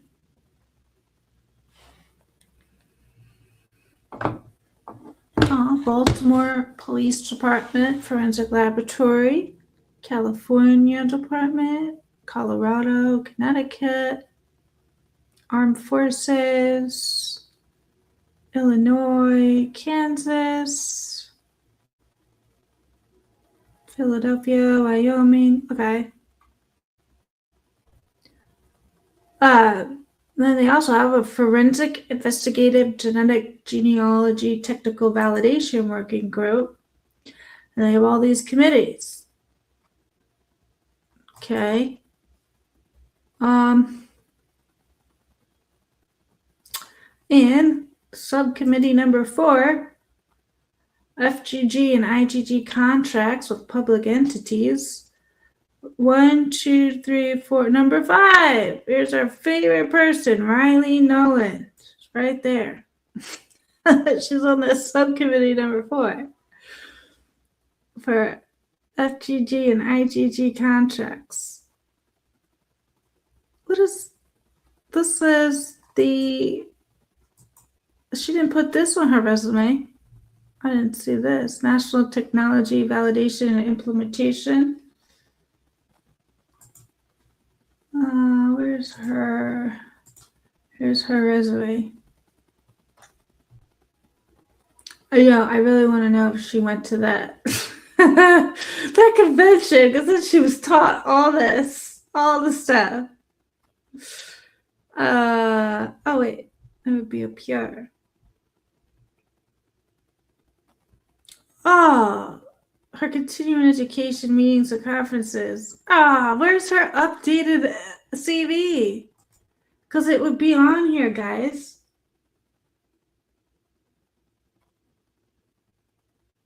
Oh, you're getting your NDA refresher course. I love it. Look, it says 2024. She went to a professional meeting at the AAFS. That's not the one, but she does attend those. Yeah, she attended this one in 2021. I bet you she was there. What's gonna happen if she was there when they gave these workshops on the how and the when and the direction of the scientific community? She maybe took one of those exams. Those little quizzes like help bridge the gap with the DNA TPPR. Where can I find an updated version of her CV? Because it will be on there. Oh man, she definitely went to that. Well, she missed it 23 and 22. But okay, she went 20, 21, 20, 19. She missed it 18. She went there in 17. She went there in 16. She went there in 15.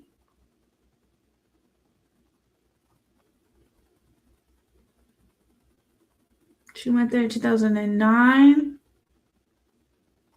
Oh yeah, she definitely went to. She's totally did, because like the main thing was AI and like machine learning, and right now that's so hot. Like I would want to go and learn about it too, especially in forensic science. And so I bet she was there. She learned all about it. She knows better. She knows better than to opine about the how and the why, and she's going to get up there and do it biasly against and prejudice Brian Koberger. How terrible is that? I bet you she was there. Probably drinking in the hotel lobby. Right, I know, I was drinking in the hotel lobby right before class. You're so funny. I'm so right. So right.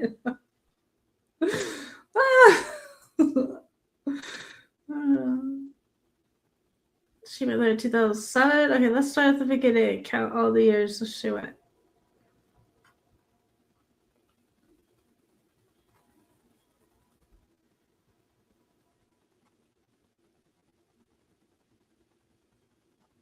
Okay, so there's 1, 2, 3,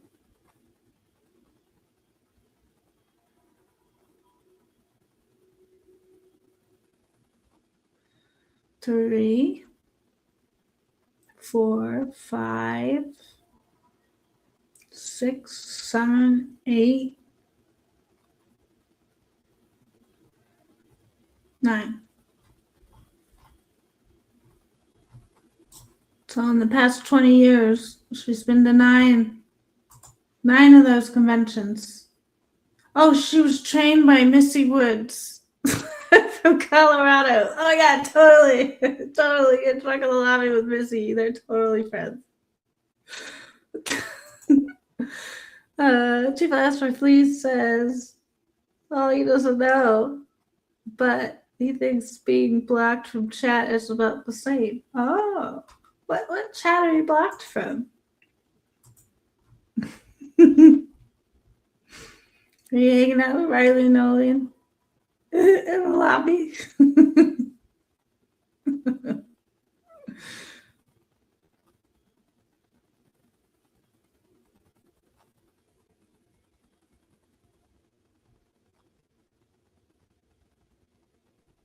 Oh, this is the internet copy. Oh, so she's got a secret copy.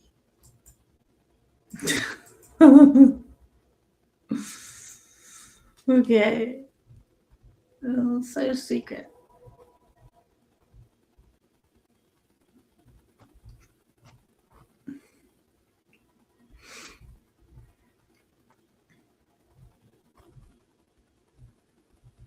All right, so I think that this science conference is so cool.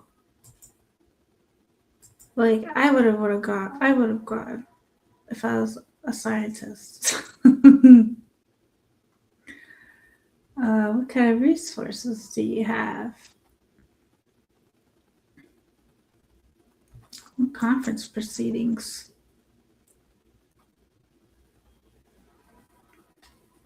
Annual conference proceedings.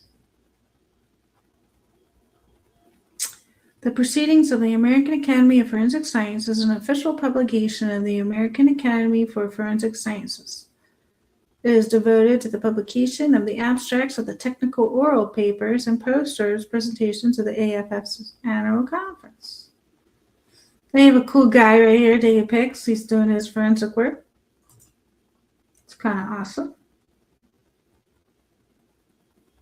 Yeah, Chief Asper Fleece says Missy is going to cost Colorado millions. Yeah, that's really bad. Danny Kane says, would it be that far fetched to think that a lady in the neighboring state taught classes? You know what? That's probably true. Yeah. Well, whatever happened, Rylene has taken a note from Missy Beaver's notebook. For sure.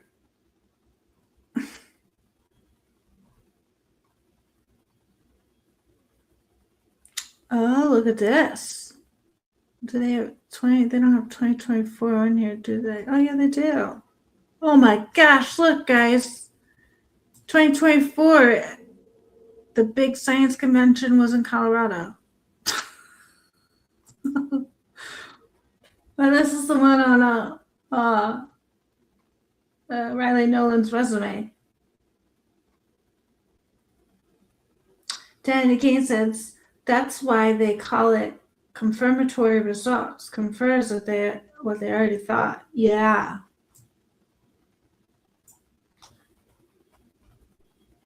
Okay, so she went to this one. Let's see if she learned about activity level here.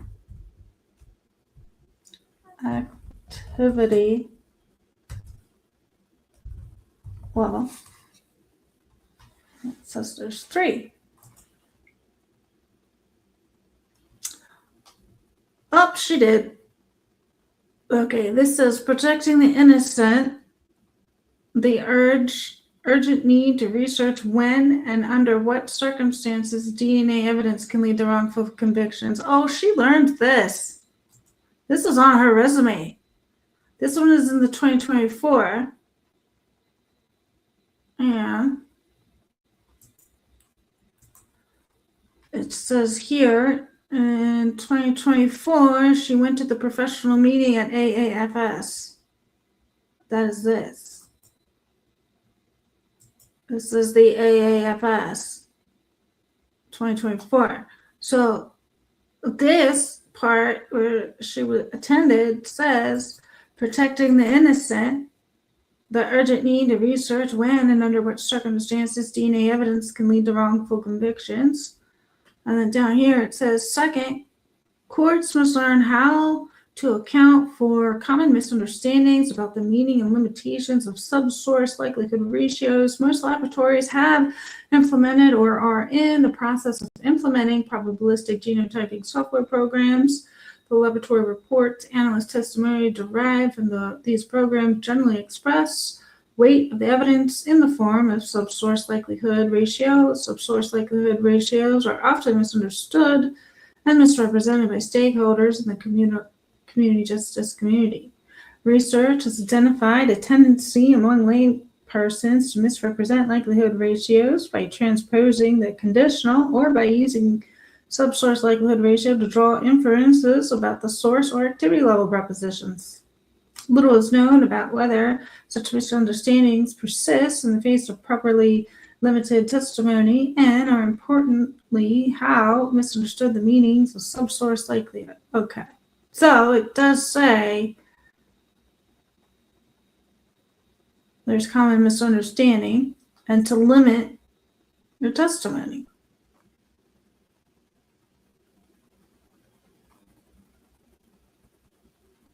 Whether any procedural mechanisms available to the court are sufficient to prevent injustices.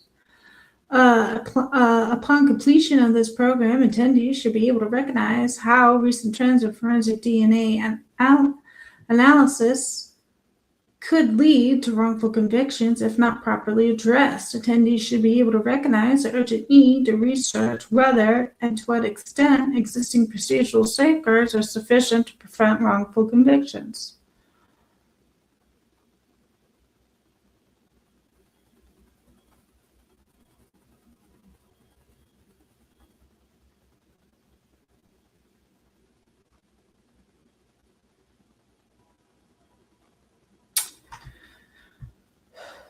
Okay, so she was taught that. Oh my God, she was present here, and this workshop in 2024 says beyond the whodunit, DNA interpretation given activity level propositions. She knows this. She learned after attending this workshop, attendees will be able to communicate expert knowledge on the evaluation of DNA evidence given activity level propositions using a scientifically sound framework and publication practices. Participants will understand how to apply the case assessment and interpretation, the CAI framework, to perform pre-assessments, formulate activity level propositions, and assign likelihood ratios for biological evidence given activity level propositions. This knowledge provides attendees with tools to handle hypothetical questions commonly asked in court, how to recognize poorly worded questions, provide answers to these hypotheses in a scientific correct manner. Impact statement. The presentation will impact the forensic science community by providing guidance on real-world testimony on how to handle DNA testimony when the court's interest is far beyond that of an inclusion and its associated subsource likelihood. The workshop will demonstrate peer-reviewed published methods for evaluating DNA evidence given activity level propositions as well as related testimony at court. DNA testimony has moved past the who questions related to source of the DNA, and now it is now common for questions to be asked about how the DNA ended up on the evidence item. While this is often done using hypothetical questions designed to elicit vague answers about possible or could have or consistent with, there are published frameworks of reporting testimony guidelines available to assist both experts and the court. This workshop will cover the theory and application of case assessment and interpretation and the Bayesian networks to evaluate DNA evidence profiles given activity level proportions, and the communication of these results via report writing and testimony. A combination of lectures, demonstrations, and hands-on group activities will be used in this workshop. Challenges in both evaluation of evidence and testimony and adversarial court systems will be addressed as well. There are numerous misconceptions about misunderstandings regarding the interpretation of DNA evidence given activity level propositions. Questions of court focus on the hypothetical DNA transfers. Is it possible that DNA transferred during such and such activity? Though many people don't realize that by answering, they are testifying about activity level propositions. This workshop will demonstrate how to interpret DNA evidence and share expert knowledge using a scientifically sound framework and propositions. The workshop will demonstrate how to interpret DNA evidence related to what have happened. In the morning sessions, participants will learn how to formulate activity level propositions in accordance with 2020 recommendations of the DNA Commission, conduct pre-assessment on the likelihood ratios, evidence given activity level proportions. After these lectures, the participants will understand the difference between transfer persistence, prevalence, recovery, and an activity level. In addition, into the Bayesian networks will provide participants with the understanding of the Bayesian networks are and how this approach may be used to assign probabilities in the numeral and denominator likelihood ratio. In the afternoon, participants will first explore hands-on expertise to apply a newly acquired knowledge and skill set on mock case strategies for how to read forensic DNA literature to inform probabilities will be discussed. In the second half of the afternoon, the workshop will cover testimony of biological evidence. They will handle the hypothetical questions that are commonly asked in court. Importantly, learn how to model responses. After attending this workshop, participants will be able to recognize poorly worded questions and how to answer in a scientific manner. Avoid the transpose conditional. Did anybody transpose a conditional for that 5.37 octillion? I wonder. And if she learned not to do that, she's totally going to do it. That's so terrible. The workshop will conclude with a discussion and a question and answer section. This workshop will provide attendees with examples of the scientific network knowledge and skills to effectively evaluate DNA evidence given activity level and to correctly present the information in court.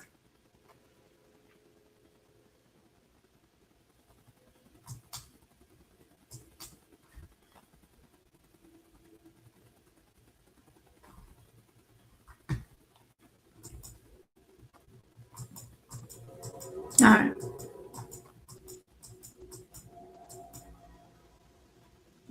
Okay.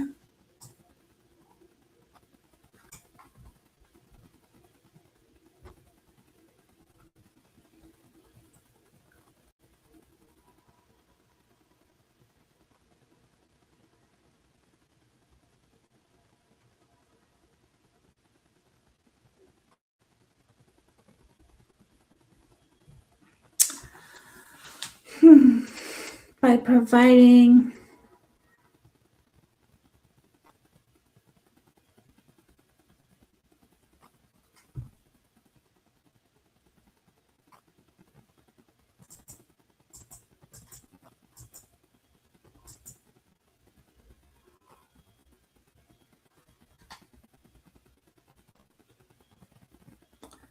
wow.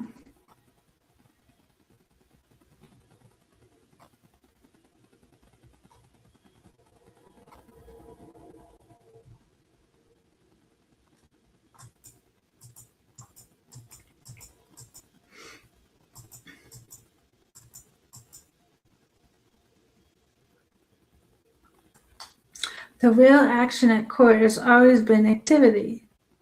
Yeah, that's always been what everybody wants to know.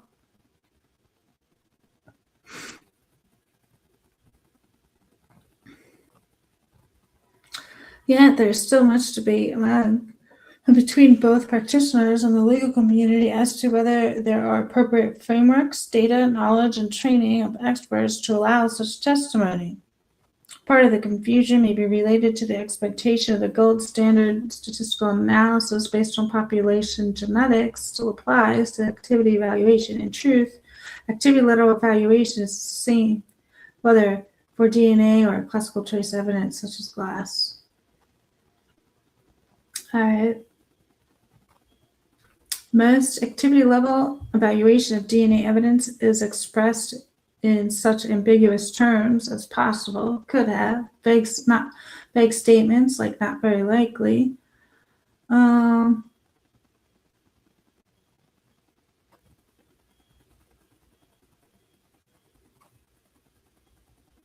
Three recent appellate reversals of convictions will be discussed, indicating the court seemed to recognize that when activities of interest, subsource DNA, or vague testimony about possible is not sufficient, the intersection of Daubert requirements transposed conditional with activity testimony will be addressed.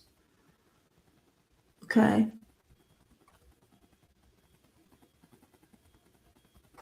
Often, activity level inquiries at court center around why certain items of evidence were tested or not tested, and on discussions of minor donors, such questions are rarely recognized as activity level issues, and yet they should be, as a required higher level of expertise to answer sub-source level questions. Okay.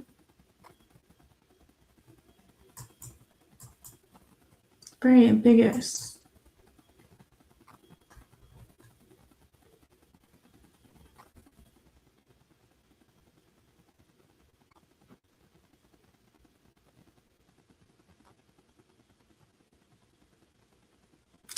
Well, in 2024,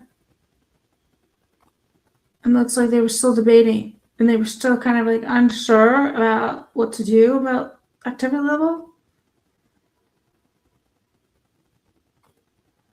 And then in 2025, they decided, no, don't opine on it. So she knows now not to opine on it.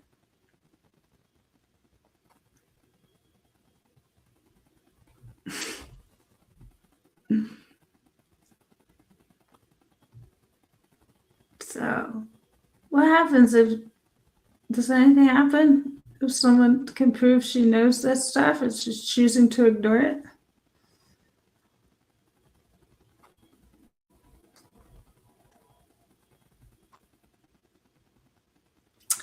Yeah, the increasing complexity of specialization of specific knowledge may contribute to wrongful convictions.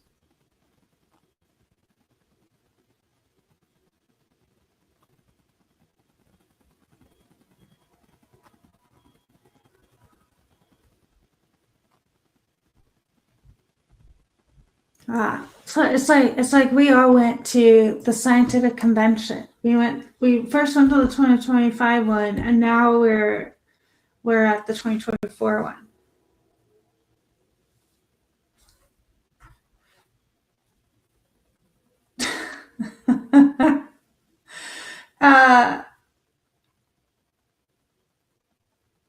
Oh, Too Fast for Fleas he accidentally said NDA. He meant to say DNA. Oh, you get your DNA everywhere? That's good. Put it on the like button.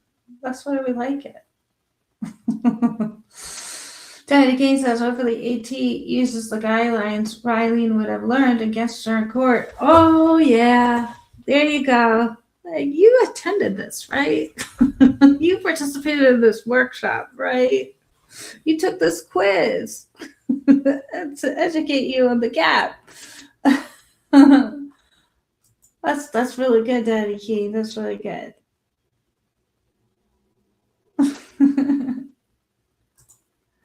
Daddy Key says, and Taylor can impeach her testimony. Yeah. Let's see. Danny King says, all of these classes just make her look more credible in court. Not that she implements them in her job. True. Very true. Yeah.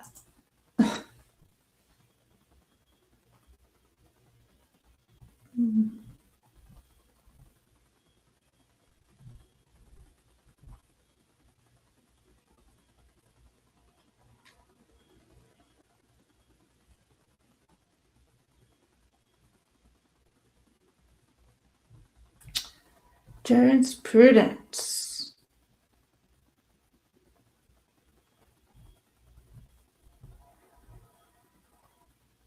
Fairness.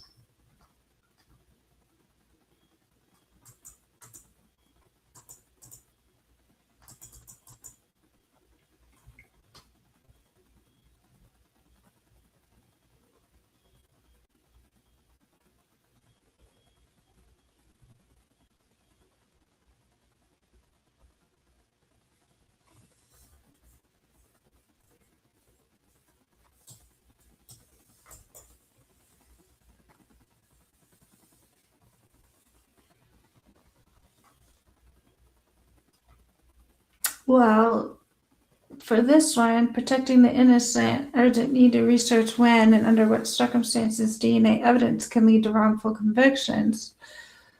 It says several members of the forensic community have either identified common misunderstandings about among lay people, or recognize the impact of highly sensitive methods on the detection of irrelevant DNA at a crime scene. The materials discussed in this presentation will impact the forensic community by hopefully providing empirical guidance to practitioners and decision makers in the cases where the presentation of some source likelihood ratio could lead to a wrongful conviction. Now, that immediately makes me think they ignored blood at the crime scene. Completely ignored it. And so, what kind of decision making was that when this presentation will also hopefully encourage researchers with technical expertise and resources to study whether existing procedural safeguards are sufficient to protect innocent defendants faced with incriminating DNA. So she was supposedly guided towards recognizing, hopefully improving empirical guidance to practitioners and decision makers in cases where the presentation of some source likelihood ratio could lead to a wrongful conviction. Yeah, so when you're ignoring blood at a crime scene, I feel like there's a high likelihood an innocent person could go to jail.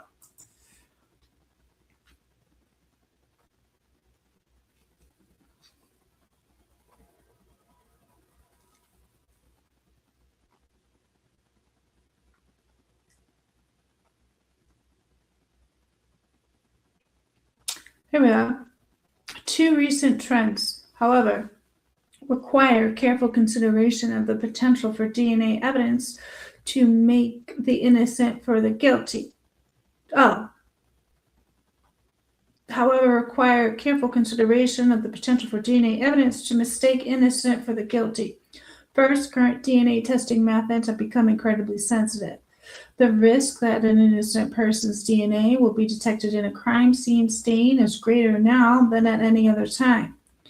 This risk will continue to grow as technological advances allow laboratories to generate full profiles from increasingly small amounts of DNA. Courts must therefore learn how to account for the irrelevance of some DNA associations. Knowing when, under what circumstances, irrelevant DNA poses an intolerable risk of wrongful conviction must be understood.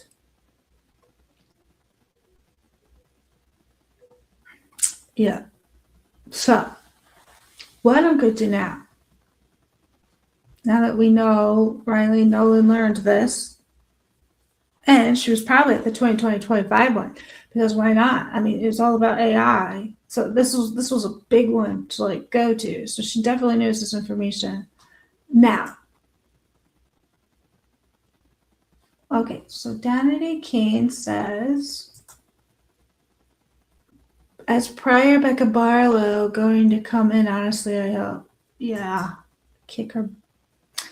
Danity Kane says, have you heard that there were multiple DNA found on the sheath?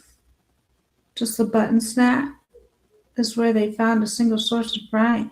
Yeah, didn't they say there were blood stains, right, on the back of the sheath? But they, like, I don't know what happened with that, but they went with some trace DNA on brass on an object that may or may not be associated with the weapon. Chisel says, good thing Codis only lets you upload one at a time. Oh yeah, okay. Twiz, did you hear that Brett Payne is a marine biologist? Oh my god, I thought I heard Kathy say that Brett Payne is a marine biologist. I was like, that's so weird. Like, I can't picture him being a marine biologist, right? But then I'm like, okay, well maybe that's a really cool joke because it's like, all right, how could you imagine Brett Payne being a marine biologist? And it's like, well, whatever he is, you know, he's out to lunch. He forgot anyways. so I mean, the absolute absurdity of Brett Payne being a marine biologist. Like, I mean, he's barely a police officer, right? He doesn't remember anything he does. And then I was talking about it on Twitter today, and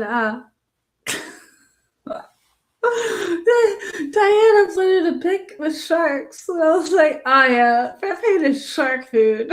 He's not gonna last too long. And she goes, well, there's poor sharks. I mean, he's not gonna even last them 45 minutes.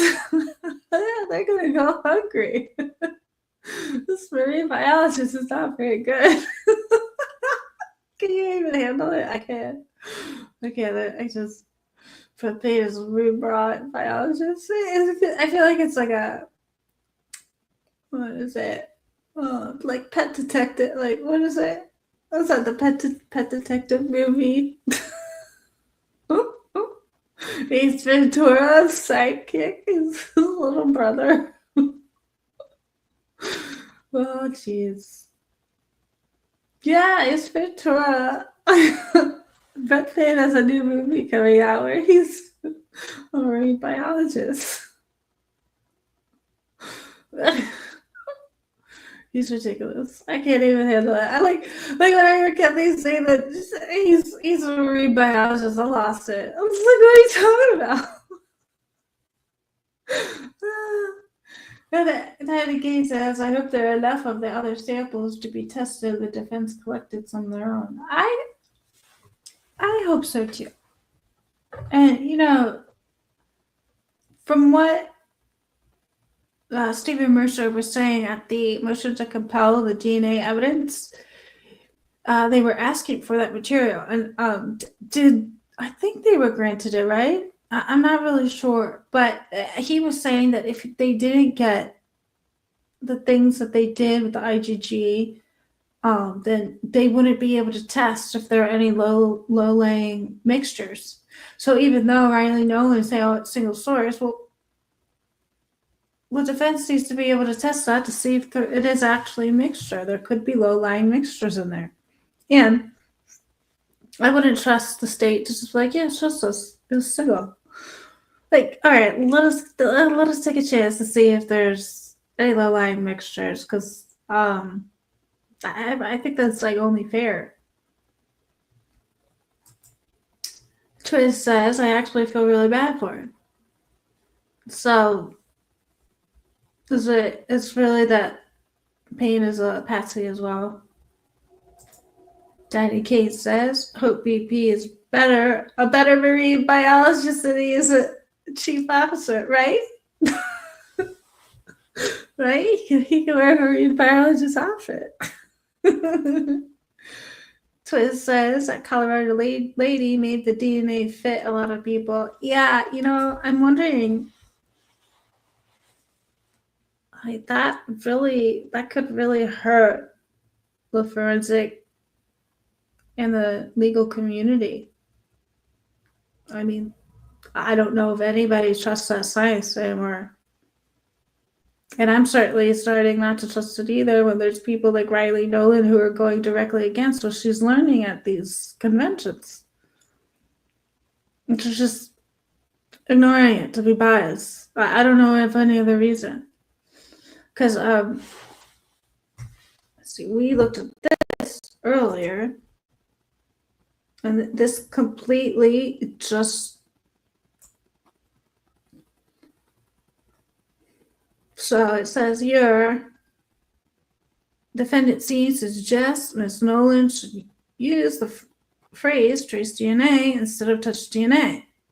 Ms. Nowlin explains her affidavit she does not use the phrase trace DNA because it implies it was only a trace DNA found. Using that term in itself would be misleading to the jury because a trace amount of DNA is not what was detected on the item 1.1. If you go over here, that Ms. Nowlin's opinion that the DNA on the knife sheath is more likely a result of direct transfer than from secondary transfer is admissible for the same reasons. The court approved the admission of the pathologist's most likely testimony, like the pathologist in Hall, who explained that his based on validity patterns, Ms. Nowlin has provided a sufficient factual basis explaining her opinion is based on the quantity of the DNA detected on item 1.1, which is 0.168 nanograms, and the fact that the DNA profile obtained a single source. Nowlin's full acknowledgement that she can't conclusively state how DNA arrived on the knife sheath does not mean her opinions are excludable. And so she intends to say it was direct transfer. But look, we have 0.168 nanograms. ISFG is a DNA sample of 0.168 nanograms, a strong sample for direct transfer. A 0.68 nanograms, also known as 168 picograms, DNA sample is not considered strong for direct transfer, but may be detectable under forensic conditions. So being detectable is different than being considered direct transfer. It says how strong is 0.168 nanograms for direct transfer. So direct transfer is where DNA is deposited by touch, saliva, or body fluids. Typically yields stronger samples than indirect or secondary transfer. So forensic lab, they prefer between 0.5 and 1 nanogram. And we're below, at 1.68, we're below what most forensic labs want for optimal profiling. And then 0.16 and G is considered low template DNA, meaning it may be harder to analyze or more prone for dropouts. So low template, so she's saying that because of the amount, she's calling it touch, but this is low template and it is not considered good for direct transfer. So what this means for direct transfer, if the sample, I'm not even sharing this tab, am I? Okay, let me go back. So the DNA sample 0.68 is not considered strong for direct transfer. The forensic labs, they want at least 0.5 to 1 nanogram, and we are below that at 0.168. And at 0.168, it's considered low template. So this amount is a lot less than what Riley Nowlin is saying it is.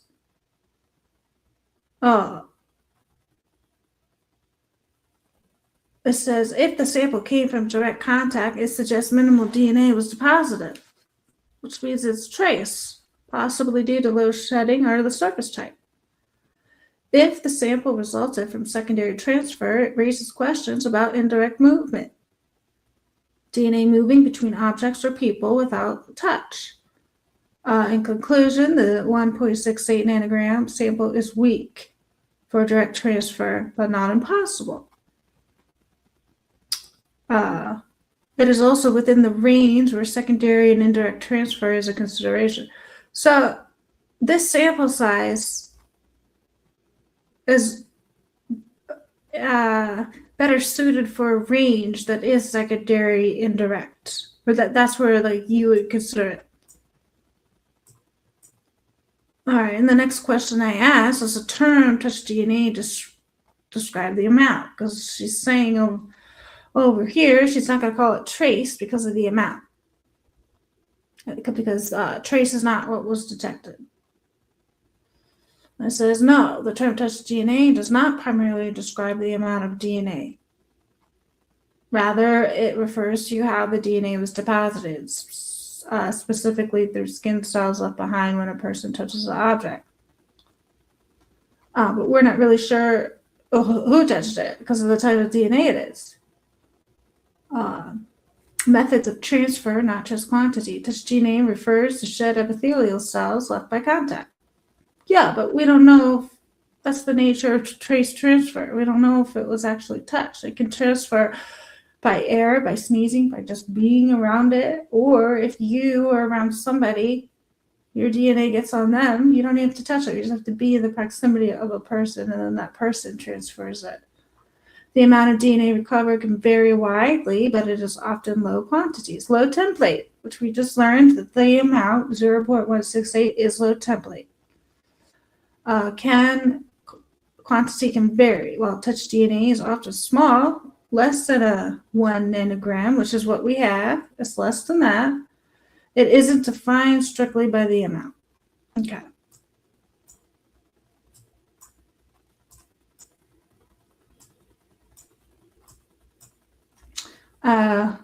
Some people shed more DNA than others, leading to a higher or lower recoverable amount. Right, so what if Brian is a good shedder, and then there was a poor shedder that had Brian's DNA on it, and then he committed the murders? Or, you know, they were in contact with the sheath at some point. Misconception about touch. DNA can transfer without direct touch through secondary transfer, where DNA moves from one object or person to object. Touch is not always required. DNA can be shed into the environment passively. The term touch DNA describes how DNA was deposited, and there's no proof at all that anybody touched the sheath. Via skin cells from contact, not strictly the amount of DNA present, however, it is often associated with low DNA qualities, which makes forensic analysis more challenging. So everything Nowlin is saying about how she's going to use the term touch DNA and the amount is completely wrong. And then I asked, is that the 0.168 nanograms considered low template DNA? Yeah, it's considered low template DNA. And it refers to amounts below 0.5. Though some definitions use the threshold of 0.1. So I guess it's slightly over 0.1, 100 picograms. Since 0.168 ng is below 0.5 but above 0.1 ng, it falls within the low template DNA range. Challenges with low template DNA analysis increase the risk of allelic fall or allelic dropout. Some DNA markers may not be detected. Higher chance of contamination and allelic drop in unexpected DNA signals requires enhanced forensic techniques such as PCR cycles.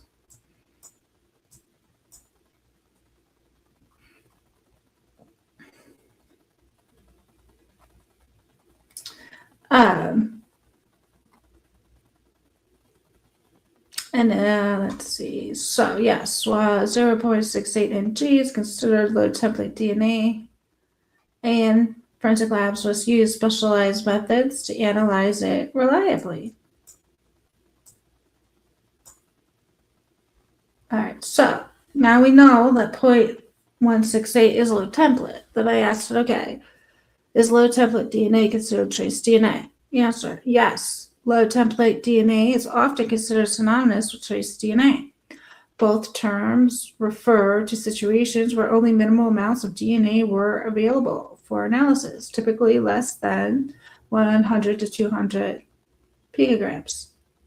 This minimal quantity poses challenges in forensic investigations due to potential issues like allelic dropout and contamination. Therefore, specialized techniques and careful interpretation are required to analyze the samples.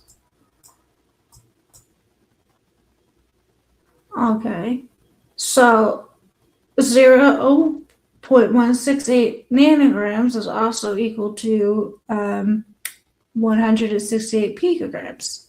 So I asked it, is 168 picograms considered trace DNA? And it says, yes, 168 picograms of DNA is generally considered trace DNA. The term trace DNA refers to minimal amounts of DNA, often below the typical thresholds required for standard forensic analysis. While definitions vary, trace DNA commonly includes samples within less than 100 to 200 picograms, and that's right in the middle of it. Therefore, a sample containing 168 picograms falls within the range considered trace DNA. Analyzing trace DNA presents challenges due to the low quality of genetic material, which can lead to issues such as allelic dropout and contamination. Specialized techniques and careful interpretation are required to obtain reliable results for such samples.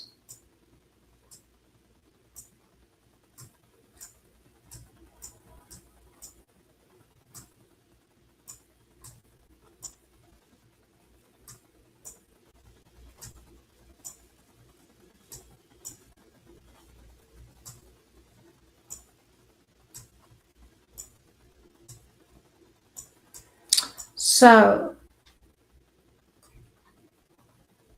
touch is not an amount.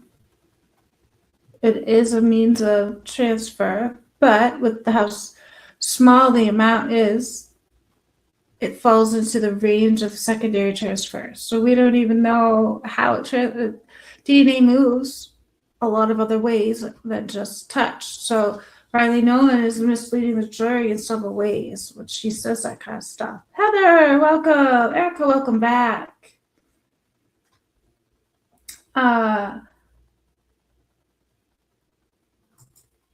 Kennedy King says, not sure, but I know the defense has a right. Same here. Kennedy King says, what other reasons could there be? I mean, the sample is minute. There's other blood samples in the crime scene. It's transfer, right. Daddy K says, how can she predict how the DNA got there? And if it's more than just a trace, there should be plenty for the defense to test as well. Should be. Twist says, Daddy K, just like the state can predict what Brian did. Right? Erica says, marine biologist at Idaho, where there's no ocean. You know, Brett Pay doesn't always make the best choices. Hello, Heather and Pit Pot. Twist says, Erica, I've got some oceanfront property for sale in Moscow. What do you need?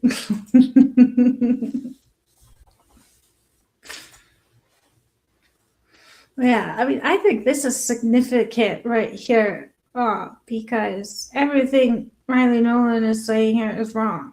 It's just plain wrong. I mean, even if the lab she's the director of says our standards are that this amount, 0.168 nanograms, is an amount that doesn't fall within low template trace DNA. Okay, well, that's your specific lab. Second, just because DNA moves, that doesn't mean it moves by touch. And I know that that is such a common misconception out there. Oh, you've been around, Heather? You're not chatting much? So somehow I don't know. The public needs to realize that DNA moves, and the only way it moves is not touch. That there's other ways. Yeah, just like the Hellburn, that case that was it in Germany, that the one of the factory workers who worked at the plant where that packaged the sterile swabs for forensic crime scenes. She didn't touch all of those swabs. She was just in the same room. And her DNA was found at like 40 crime scenes because those were the sterile swabs the crime scene techs used to gather DNA evidence.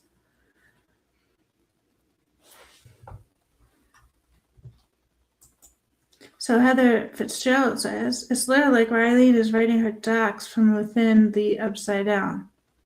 Right? Everything she said is upside down and backwards. Right. And it's blatant.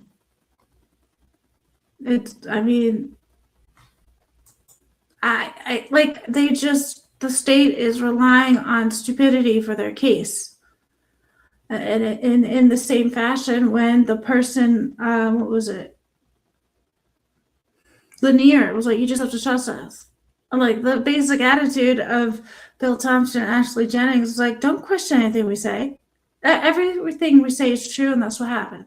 Anything else is unacceptable. Like, wait a minute. First of all, that's not how things work. And second of all, you're not really showing us a good case. It's like the way that they prosecuted in Idaho or Moscow is like, whatever we say, that's what happened. We're gonna lock you up. It was like, it's real old school, real Russia over there. And the sticker game may have had it right. Just says JonBenet Ramsey had DNA in her underwear from the factory worker. Exactly. So others says it's so bad, I don't know if I should laugh or be concerned. Right? Like the one thing I was really trying to research, because she was talking about the amount of DNA, which is 0.168 nanograms. I was like, well, what does that number mean in the grand scheme of things? I was like, where? And ChatGPT pulled a bunch of scientific articles and things around the web, and the ChatGPT says that the 0.168 falls right in between. Low template trace DNA range also falls into the range of most likely secondary transfer. So Riley Nowlin can try to spin it and say, no, well, our lab policy says this is above trace, and this is above trace. It's not in the secondary transfer range. But even if the ChatGPT does say that this falls in the range of the secondary transfer because of how little it is, still, it's like everybody is so attached to the fact, well, DNA only moves by touching. No. Fortunately, no. That's not how it happens all the time. This is the error. We're like breathing in and everything. So like, no. I think that's wishful thinking. That's like, oh no, DNA only moves when you touch something. No. How elementary is that when you think like that? Like everybody knows when you sneeze, sometimes the droplets, depending on how big the sneeze is, it can go real far. It's I can't.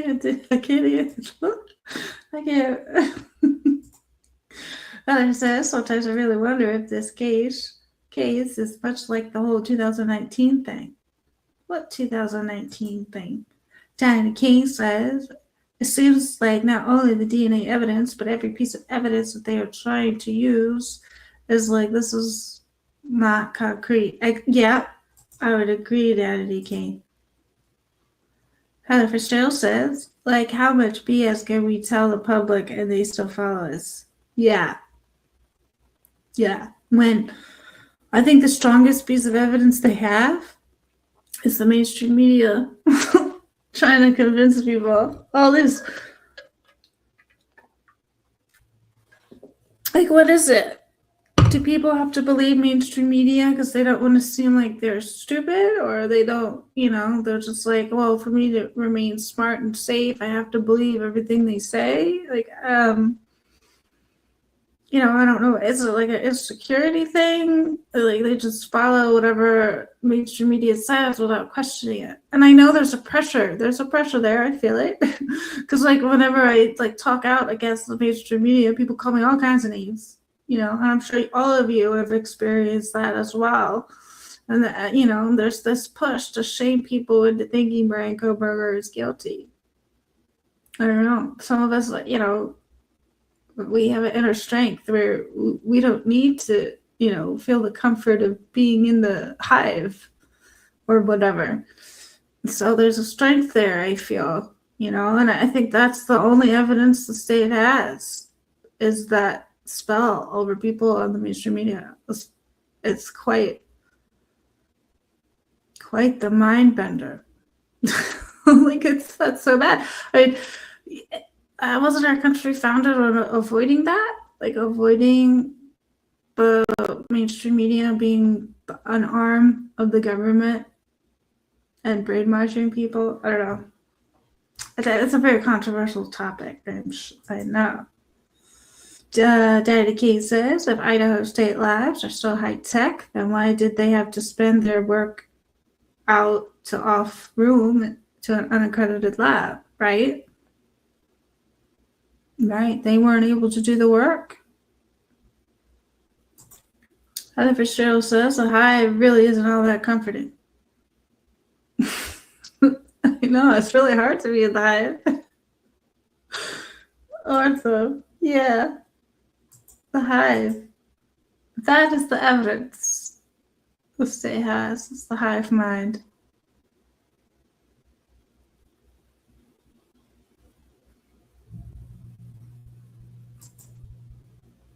That's it. That's all I have. I mean, I don't know how people can not look at these cars and be like, these are different cars. There's not really things that are alike. And the cell phone data, the state put in their own footnote in the objection to the defense motion for change of venue that the PCA didn't say it was over by the house 12 times, just that the defendant was in proximity to a cell phone tower. Well, no. Anybody's near a cell phone tower at any given time. So it's just because the cell phone is pinging off of a certain tower, that doesn't mean that person's there. The person can, their cell phone tower can be in range to multiple towers at once. So that is just extremely misleading. And then this DNA stuff, they're completely confusing the issue. So yeah, every piece of evidence they have here it's not there. It's just not.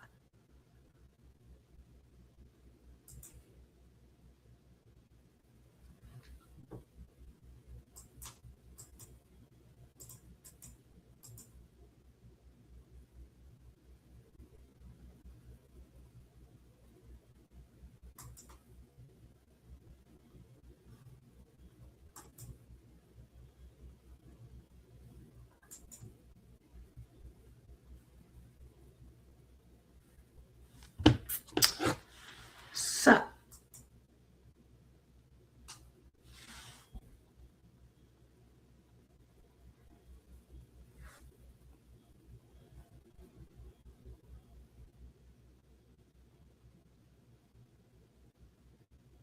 right, and they won't turn over the advanced timing reports. I hope that's alarming to Epler. That the advanced timing reports are very much a part of the cell phone data process, or like they're significant for the data.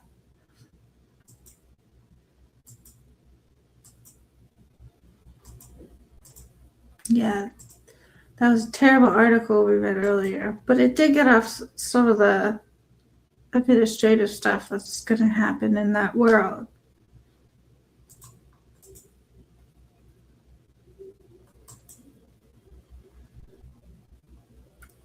I still can't believe Bico Barlow referenced this article.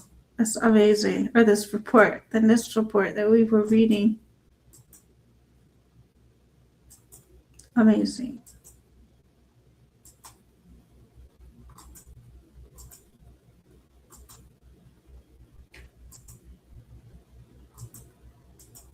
Yeah.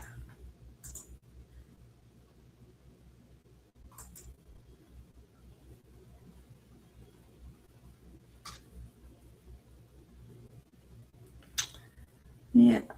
And like, okay, so the whole reason why Riley Nowlin goes to all of these professional meetings, the AAFS, the American Academy of Forensic Science, so she's got a star mix, all these things. She's got 3 of them in 2023. She's got a whole bunch of them in 2022.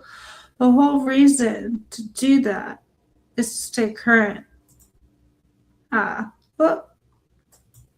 did I go off? I think my internet went out for a second or something.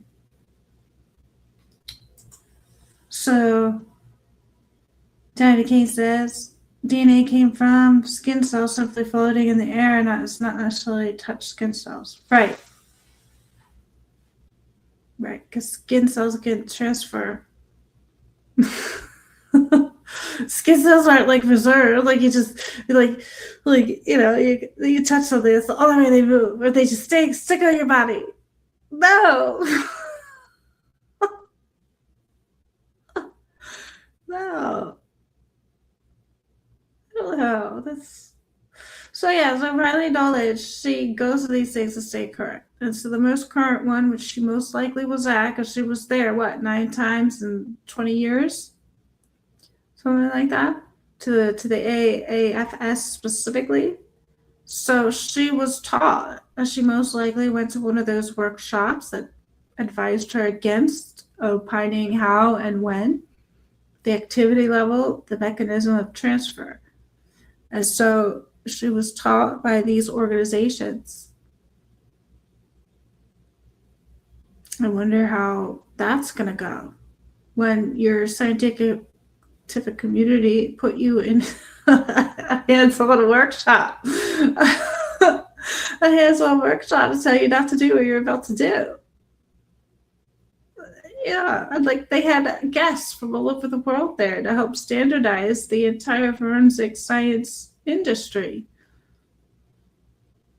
There's got to be something there. Do the courts allow that? Like these experts go and they get their annual like training. They they're doing their thing where they stay current, and they maintain their expert level, but they're just ignoring all of it. They're just gonna ignore it. It's like that. I feel like that's like, well, you should lose your license. Like you're no longer like part of the industry. Danny Kane says, oh, I read that one. DNA from a skin cell floating in the air, not necessarily even touch skin cells. Yeah. Heather Fitzgerald says, literally, how bizarre is it that the state NSG are out here acting like a pick of Brian and his Sunday best that does not show any injury or evidence for being involved in a struggle is some kind of evidence that supports guilt. Heather says, am I on the wrong planet or stuck in the wrong dimension? That's what I'm saying. This is the strangest thing. That the things that they're saying on mainstream legacy media. There's some good independent media, that I've met on YouTube. CJ is one of them, Evil CJ. But these mainstream legacy people, a lot of them are just, they're doing exactly what you're saying, Heather. They are saying this picture that doesn't look like it has anything to do with anything, that it's some sort of guilty evidence. It's like, I don't think so. I mean, to me, that doesn't prove anything. Yeah, this is bizarro world where people are believing the impossible. And then when there's people out there like, no, I don't think what you're saying is quite right. They're like, oh, you're a conspiracy theorist. Oh, you're not going along with what everybody else has already said that. We've already decided that this is what's happening. I'm like, wait a minute. That doesn't make sense. Do you know that there's no substance to that picture? Max hardness.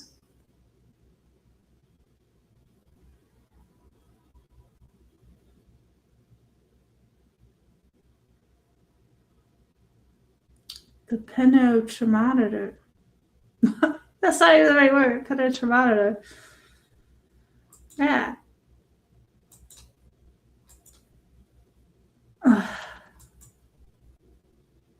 I just don't understand how this is allowed.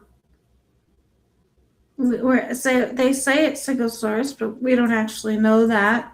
I don't know if the defense was able to see if there were any low-lying mixtures. That would be definitely, and something this low is in the trace DNA range. Even if she wants to say her lab, their standards are different, this is still not a lot. And she went against that, blood DNA evidence. That's so crazy to me. And the mainstream media has done some spell where everybody thinks the sheath is the weapon. And they act like the weapon was there. But that's not the weapon. How did they do that? Where was it mentioned so many times that people just naturally, because of our brains and psychology, that people will replace that with the weapon, and it represents the weapon, but we don't even know.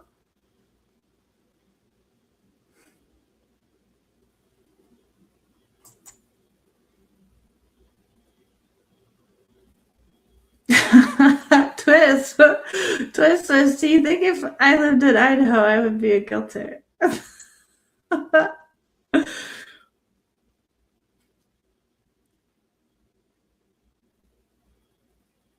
I don't know. If you go to Idaho and you cross the border, do you automatically change to guilter? Is there some force shield?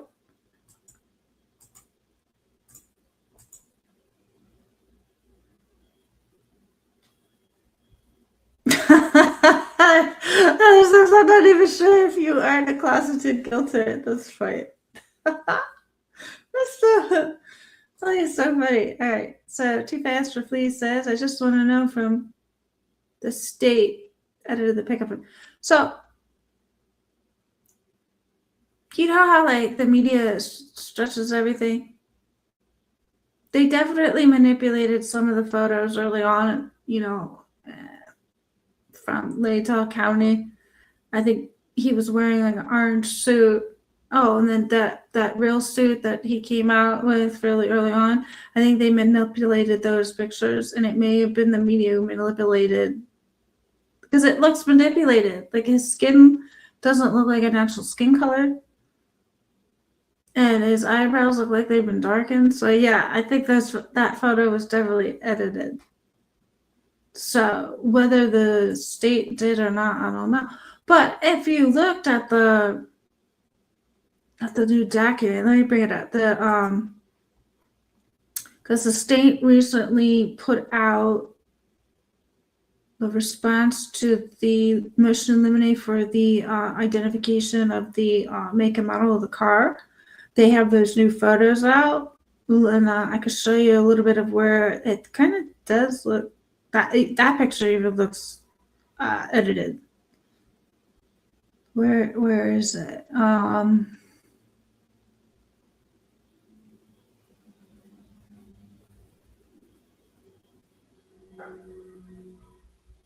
Make and model of suspect vehicle. Okay. And go down here.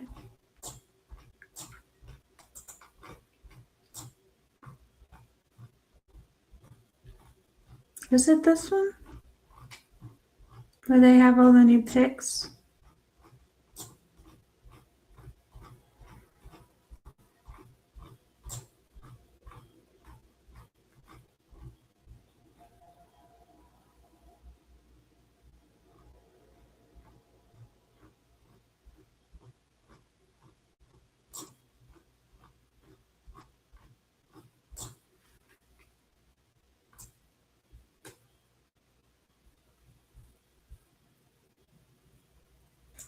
Yeah. All right.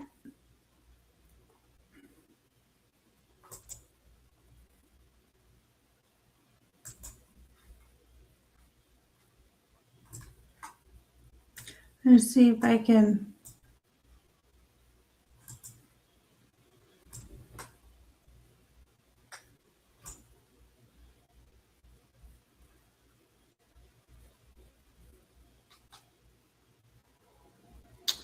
Okay, how do I rotate this?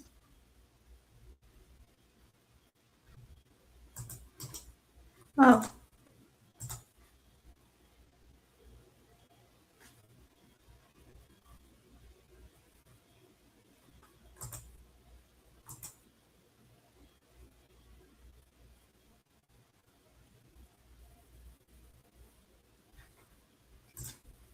Oh, is that rotate?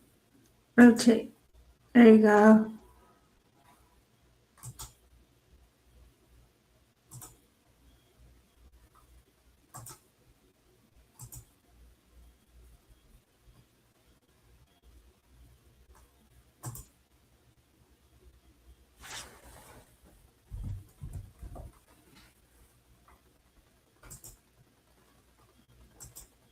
Okay, let's see if I can pull this up now.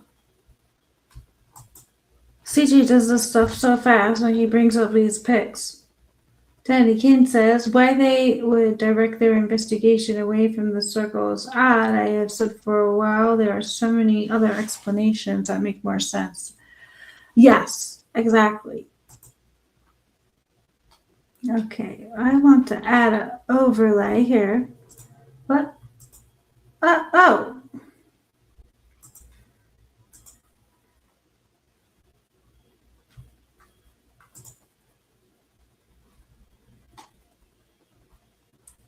Okay, I don't know how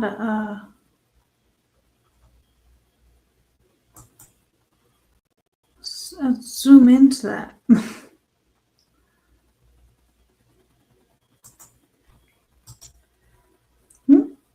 Oh, maybe I can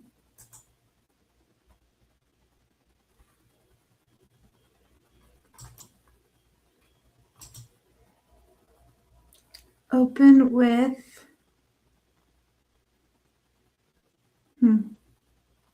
share.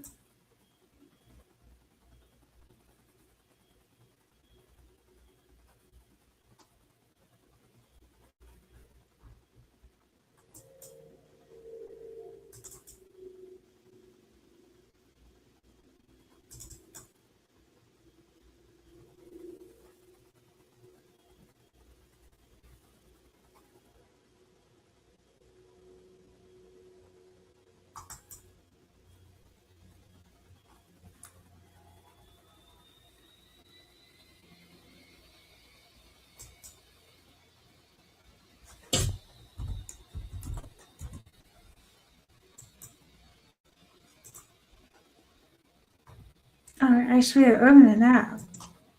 I'm not used to doing all this right on the live. I try to have things ready, but you guys brought up a really good point that I wanted to see if I could bring up. Oh yeah, I want to open in Google. Great, I'm in Google. Oh, I did it! I did it. There you go. Let's see if we can zoom in on this, because if we get real close, you can see stuff.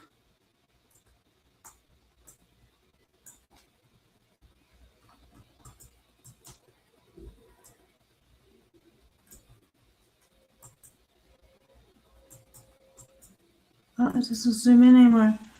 But look, am I on the right page? Yeah.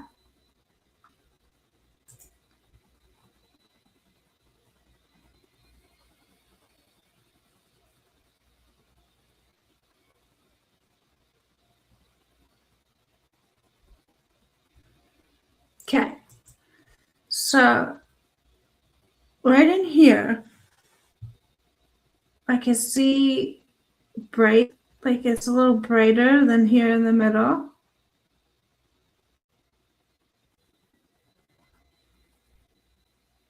Yeah, I don't know how. Maybe CJ zoomed in on this before he brought it up. But this all in here, all this, the black area here, it looks like it's pixelized the way that it was like edited or covered over.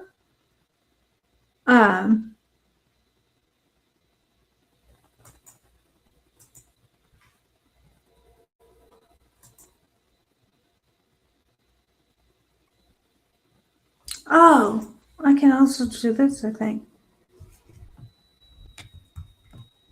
Nope.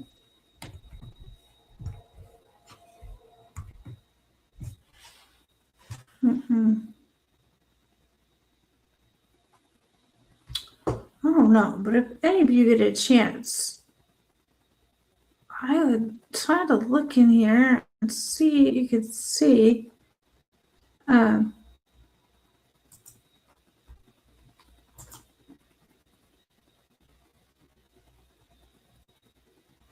because when CJ did it, there we go. You could like see a really weird like block, like it was a rectangle. Oh, here we go. Something's happening now.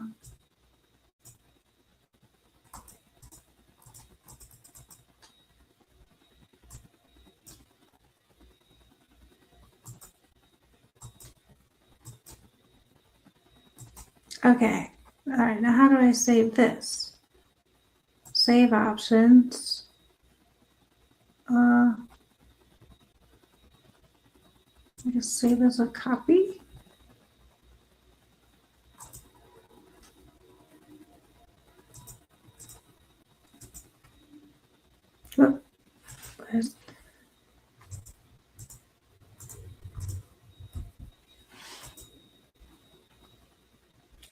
Oh, it like try to zoom in to zoom further. I guess this is all I could do.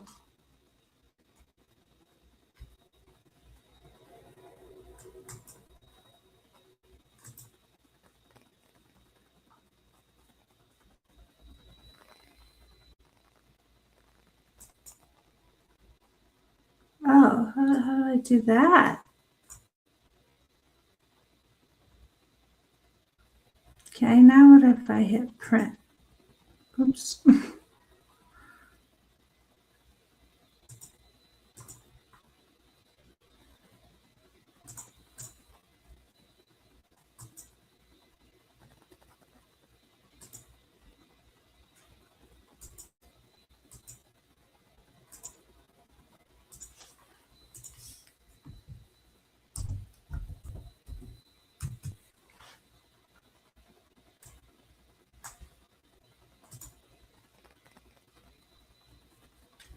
All right, this is not gonna work. We just gotta how it is. I can't get any closer, but I definitely see things in this window.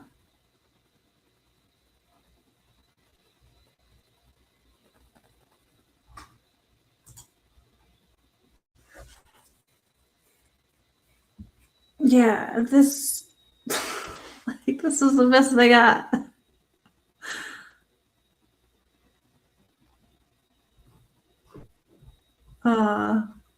What else?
me see.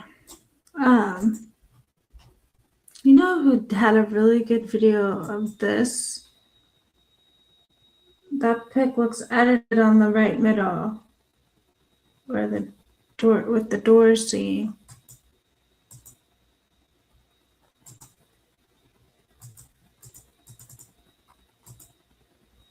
Oh, I can't even. Oh, I left it on there. Okay, how do I get this off? Yeah.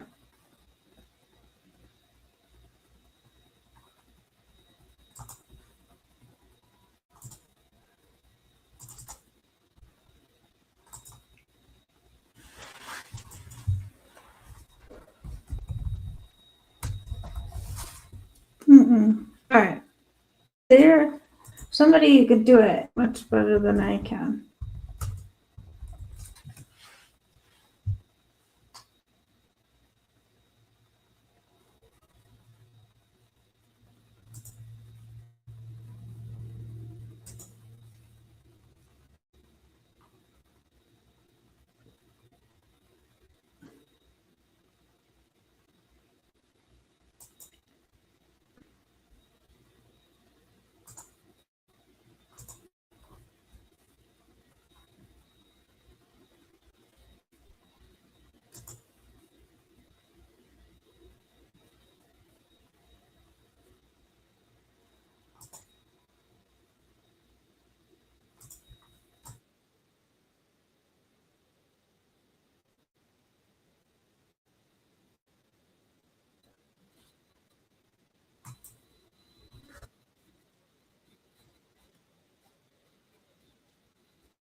Yeah, right, Heather.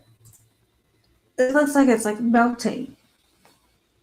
Yeah, like the 1990s filter when you're working in CapCut.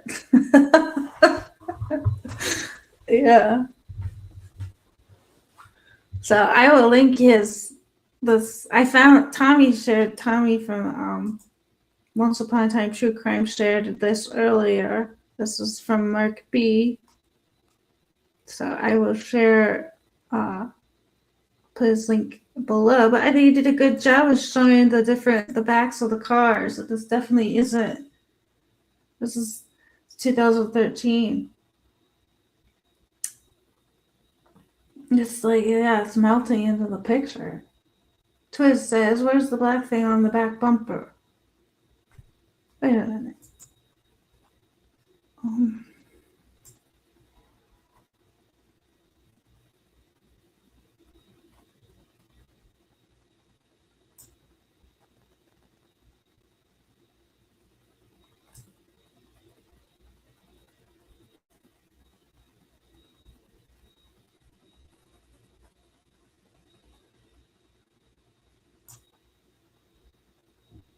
Oh, are you talking about the? Oh, sure. The black thing on the back bumper. What is? Was it the from the other pics or from the back of one of these cars?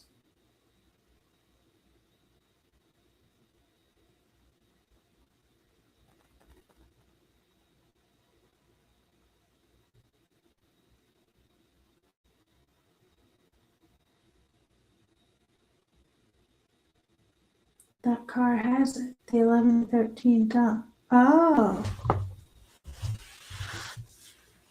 So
yeah, everything.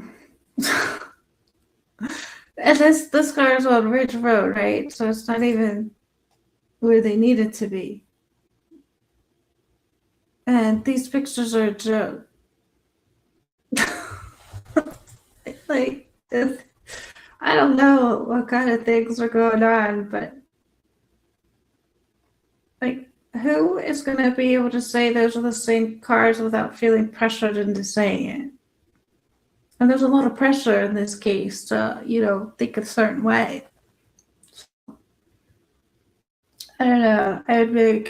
These don't match. I don't know what these are. Because I know that the car they say is arriving looks very different than this car that's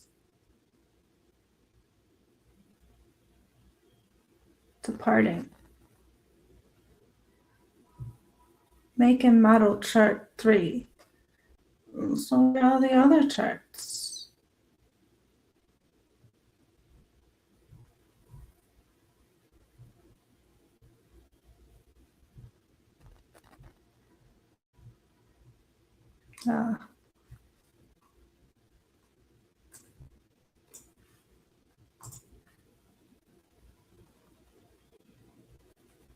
There they are.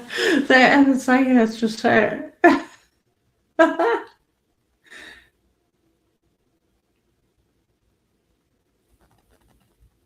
Oh, that has no front license plate.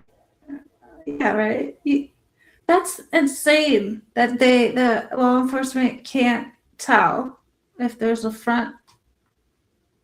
Wait. Oh, so it does say, but that's the 1125 is different, right? Yeah. So if you can't tell that it's there, law enforcement is like, yeah, it's there. It's just this. Oh gosh. Yeah, you just gotta trust on everything because none of it's real.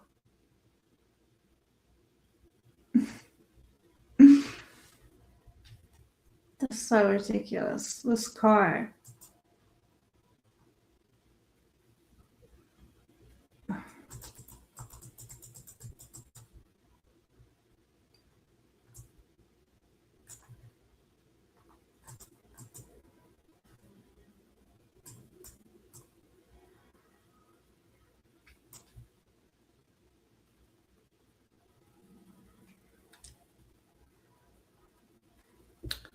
Yeah, there's like a very thick line right here. It doesn't look natural. There's something like blurry over here. Like, why does the state stuff look like it's all been manipulated?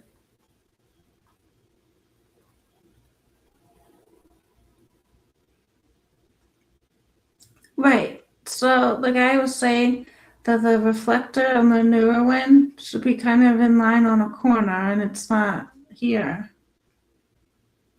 But let's look. Oh, look, this car on the right looks like it's all crushed up. So it was an accident. Like it's all messed up right here.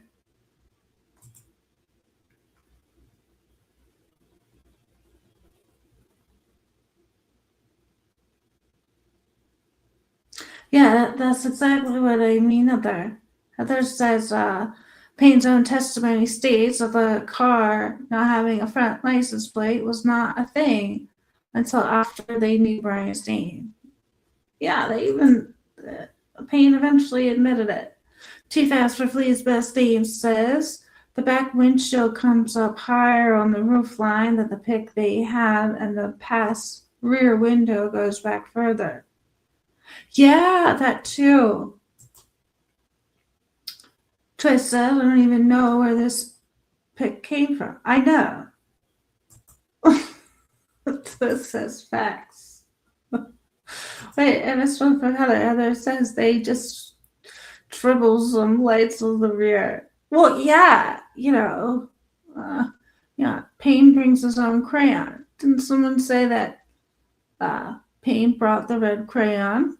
Mary forgot his. So they had to share it.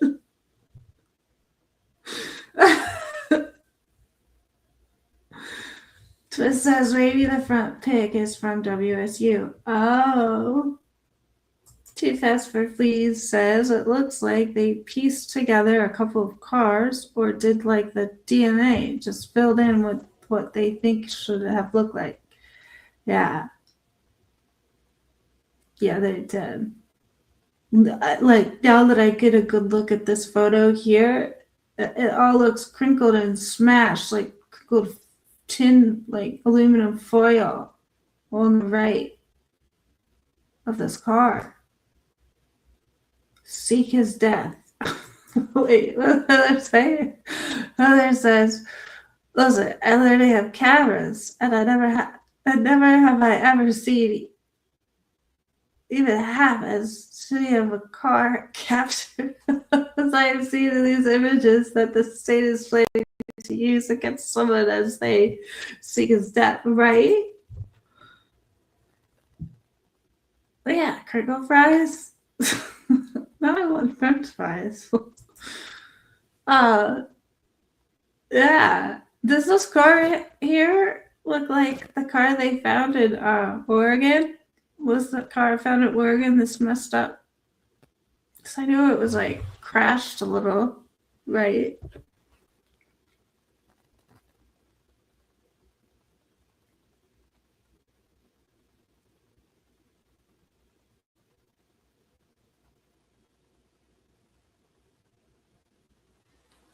But the French fries and 5 sauce. Hello, Boise. Wow. Oh yeah. Did you guys know they're gonna have like there's a hearing, a sealed hearing tomorrow, or they have to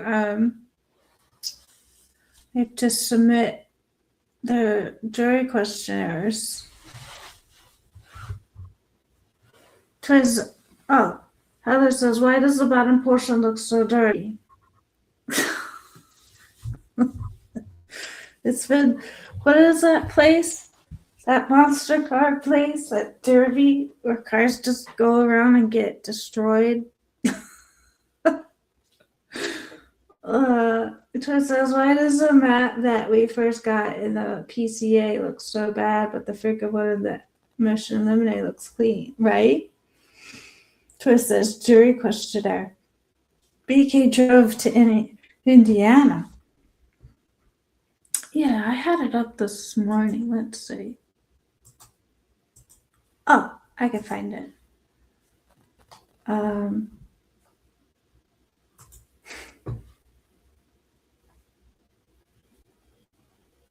Yes, Kathy, Indy Zone, and I did a whole live earlier today Oh, and Yoli was there, and she answered a lot of great questions about the jury questionnaires and the voir dire process, jury selection.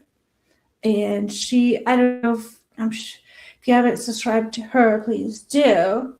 I will put the links in the description, but she's a civil defense attorney and very knowledgeable about this whole process. And so this is from Hitler. This is his ordering schedule from, I guess it's from October 2024, but it says the jury questionnaires will be administered approximately redacted. We don't even know. But we do know that the voir dire process starts July 30th, 2025. And a little further down here, it says,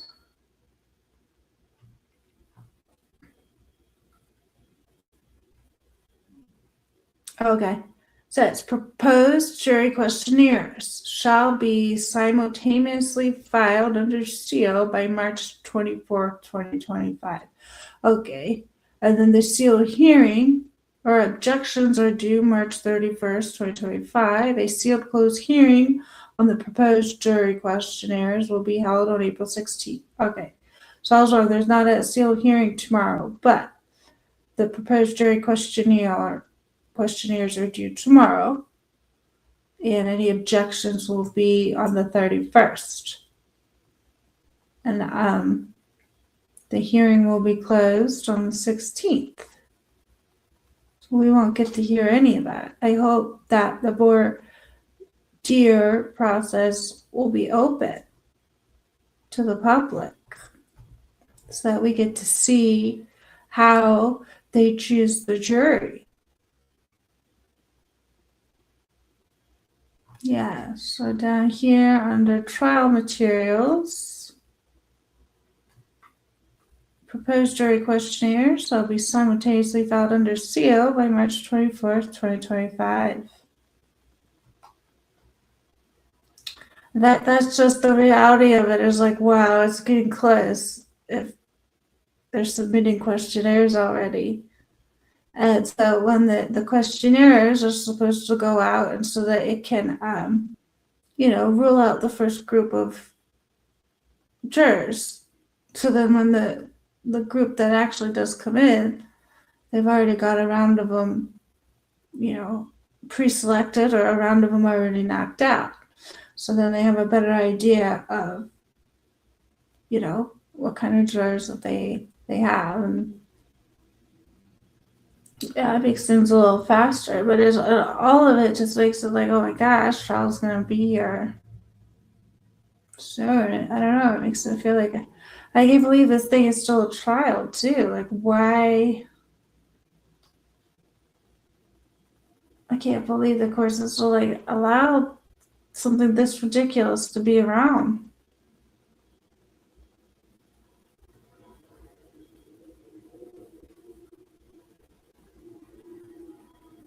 Yeah, I agree with you, but Too Fast for Fleas. Too Fast for Fleas says the passenger of your seat glass is more round at the back compared to an Elantra. Heather says, does anyone understand why the hell the leaked image from the 1112 camera is far more clear than that of anything else that has been shown by the court in the case? Seriously, asking for a friend. Yeah, let's see. I can pull that one up. Where is the site? Here's the site page. So that would have been the defense state. Oh, that's the state one. Defense motion.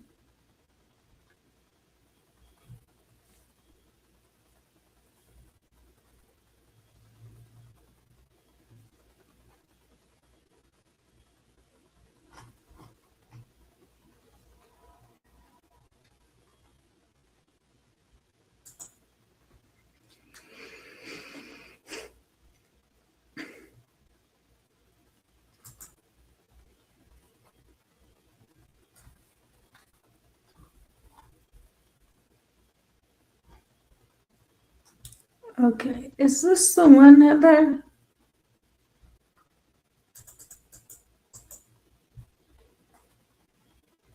Got the clearest photo? Because this one down here is a mess. This is like a blurry blob of like ice cream right over here. I don't know what they're doing with that. Like, that's just so unacceptable.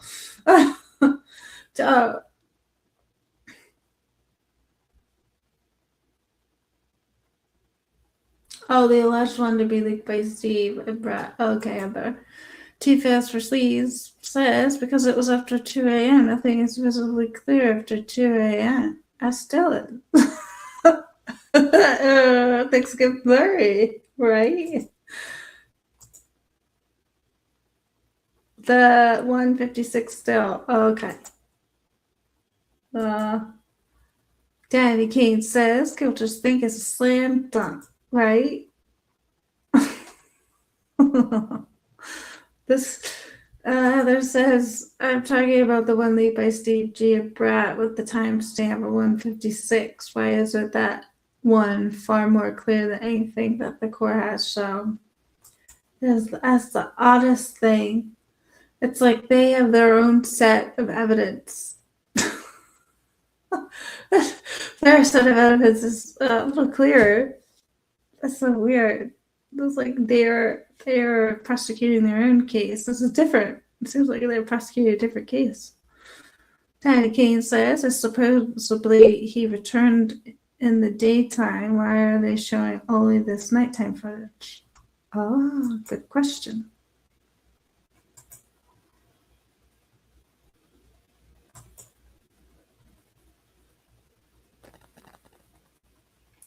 So they didn't release any of these car photos in the beginning. So we only had a stock photo, which is odd. And so when we see it now, it's like, I don't know if anyone in the beginning would have been like, it's at the car. I don't know. Like, did they wait to disclose all this after the public was already brainwashed into thinking these are the cars? And they're like, okay, well, now it's just like, it doesn't matter. The people's brains have already been formatted and programmed, for our case. So now we can release them. So no matter what they're looking at, they're going to think it's an Elantra. A 2000 whatever that they wanted it to look like. Too Fast for Fleas says, Payne will say that night vision cameras only work at night. Cameras work at night. I don't know what Payne is doing, talking about cameras or cell phone data when he's needed at the bio center with the other marine biologists. I don't know. That's very questionable. He doesn't know how these cameras or law enforcement works. It's not his real job.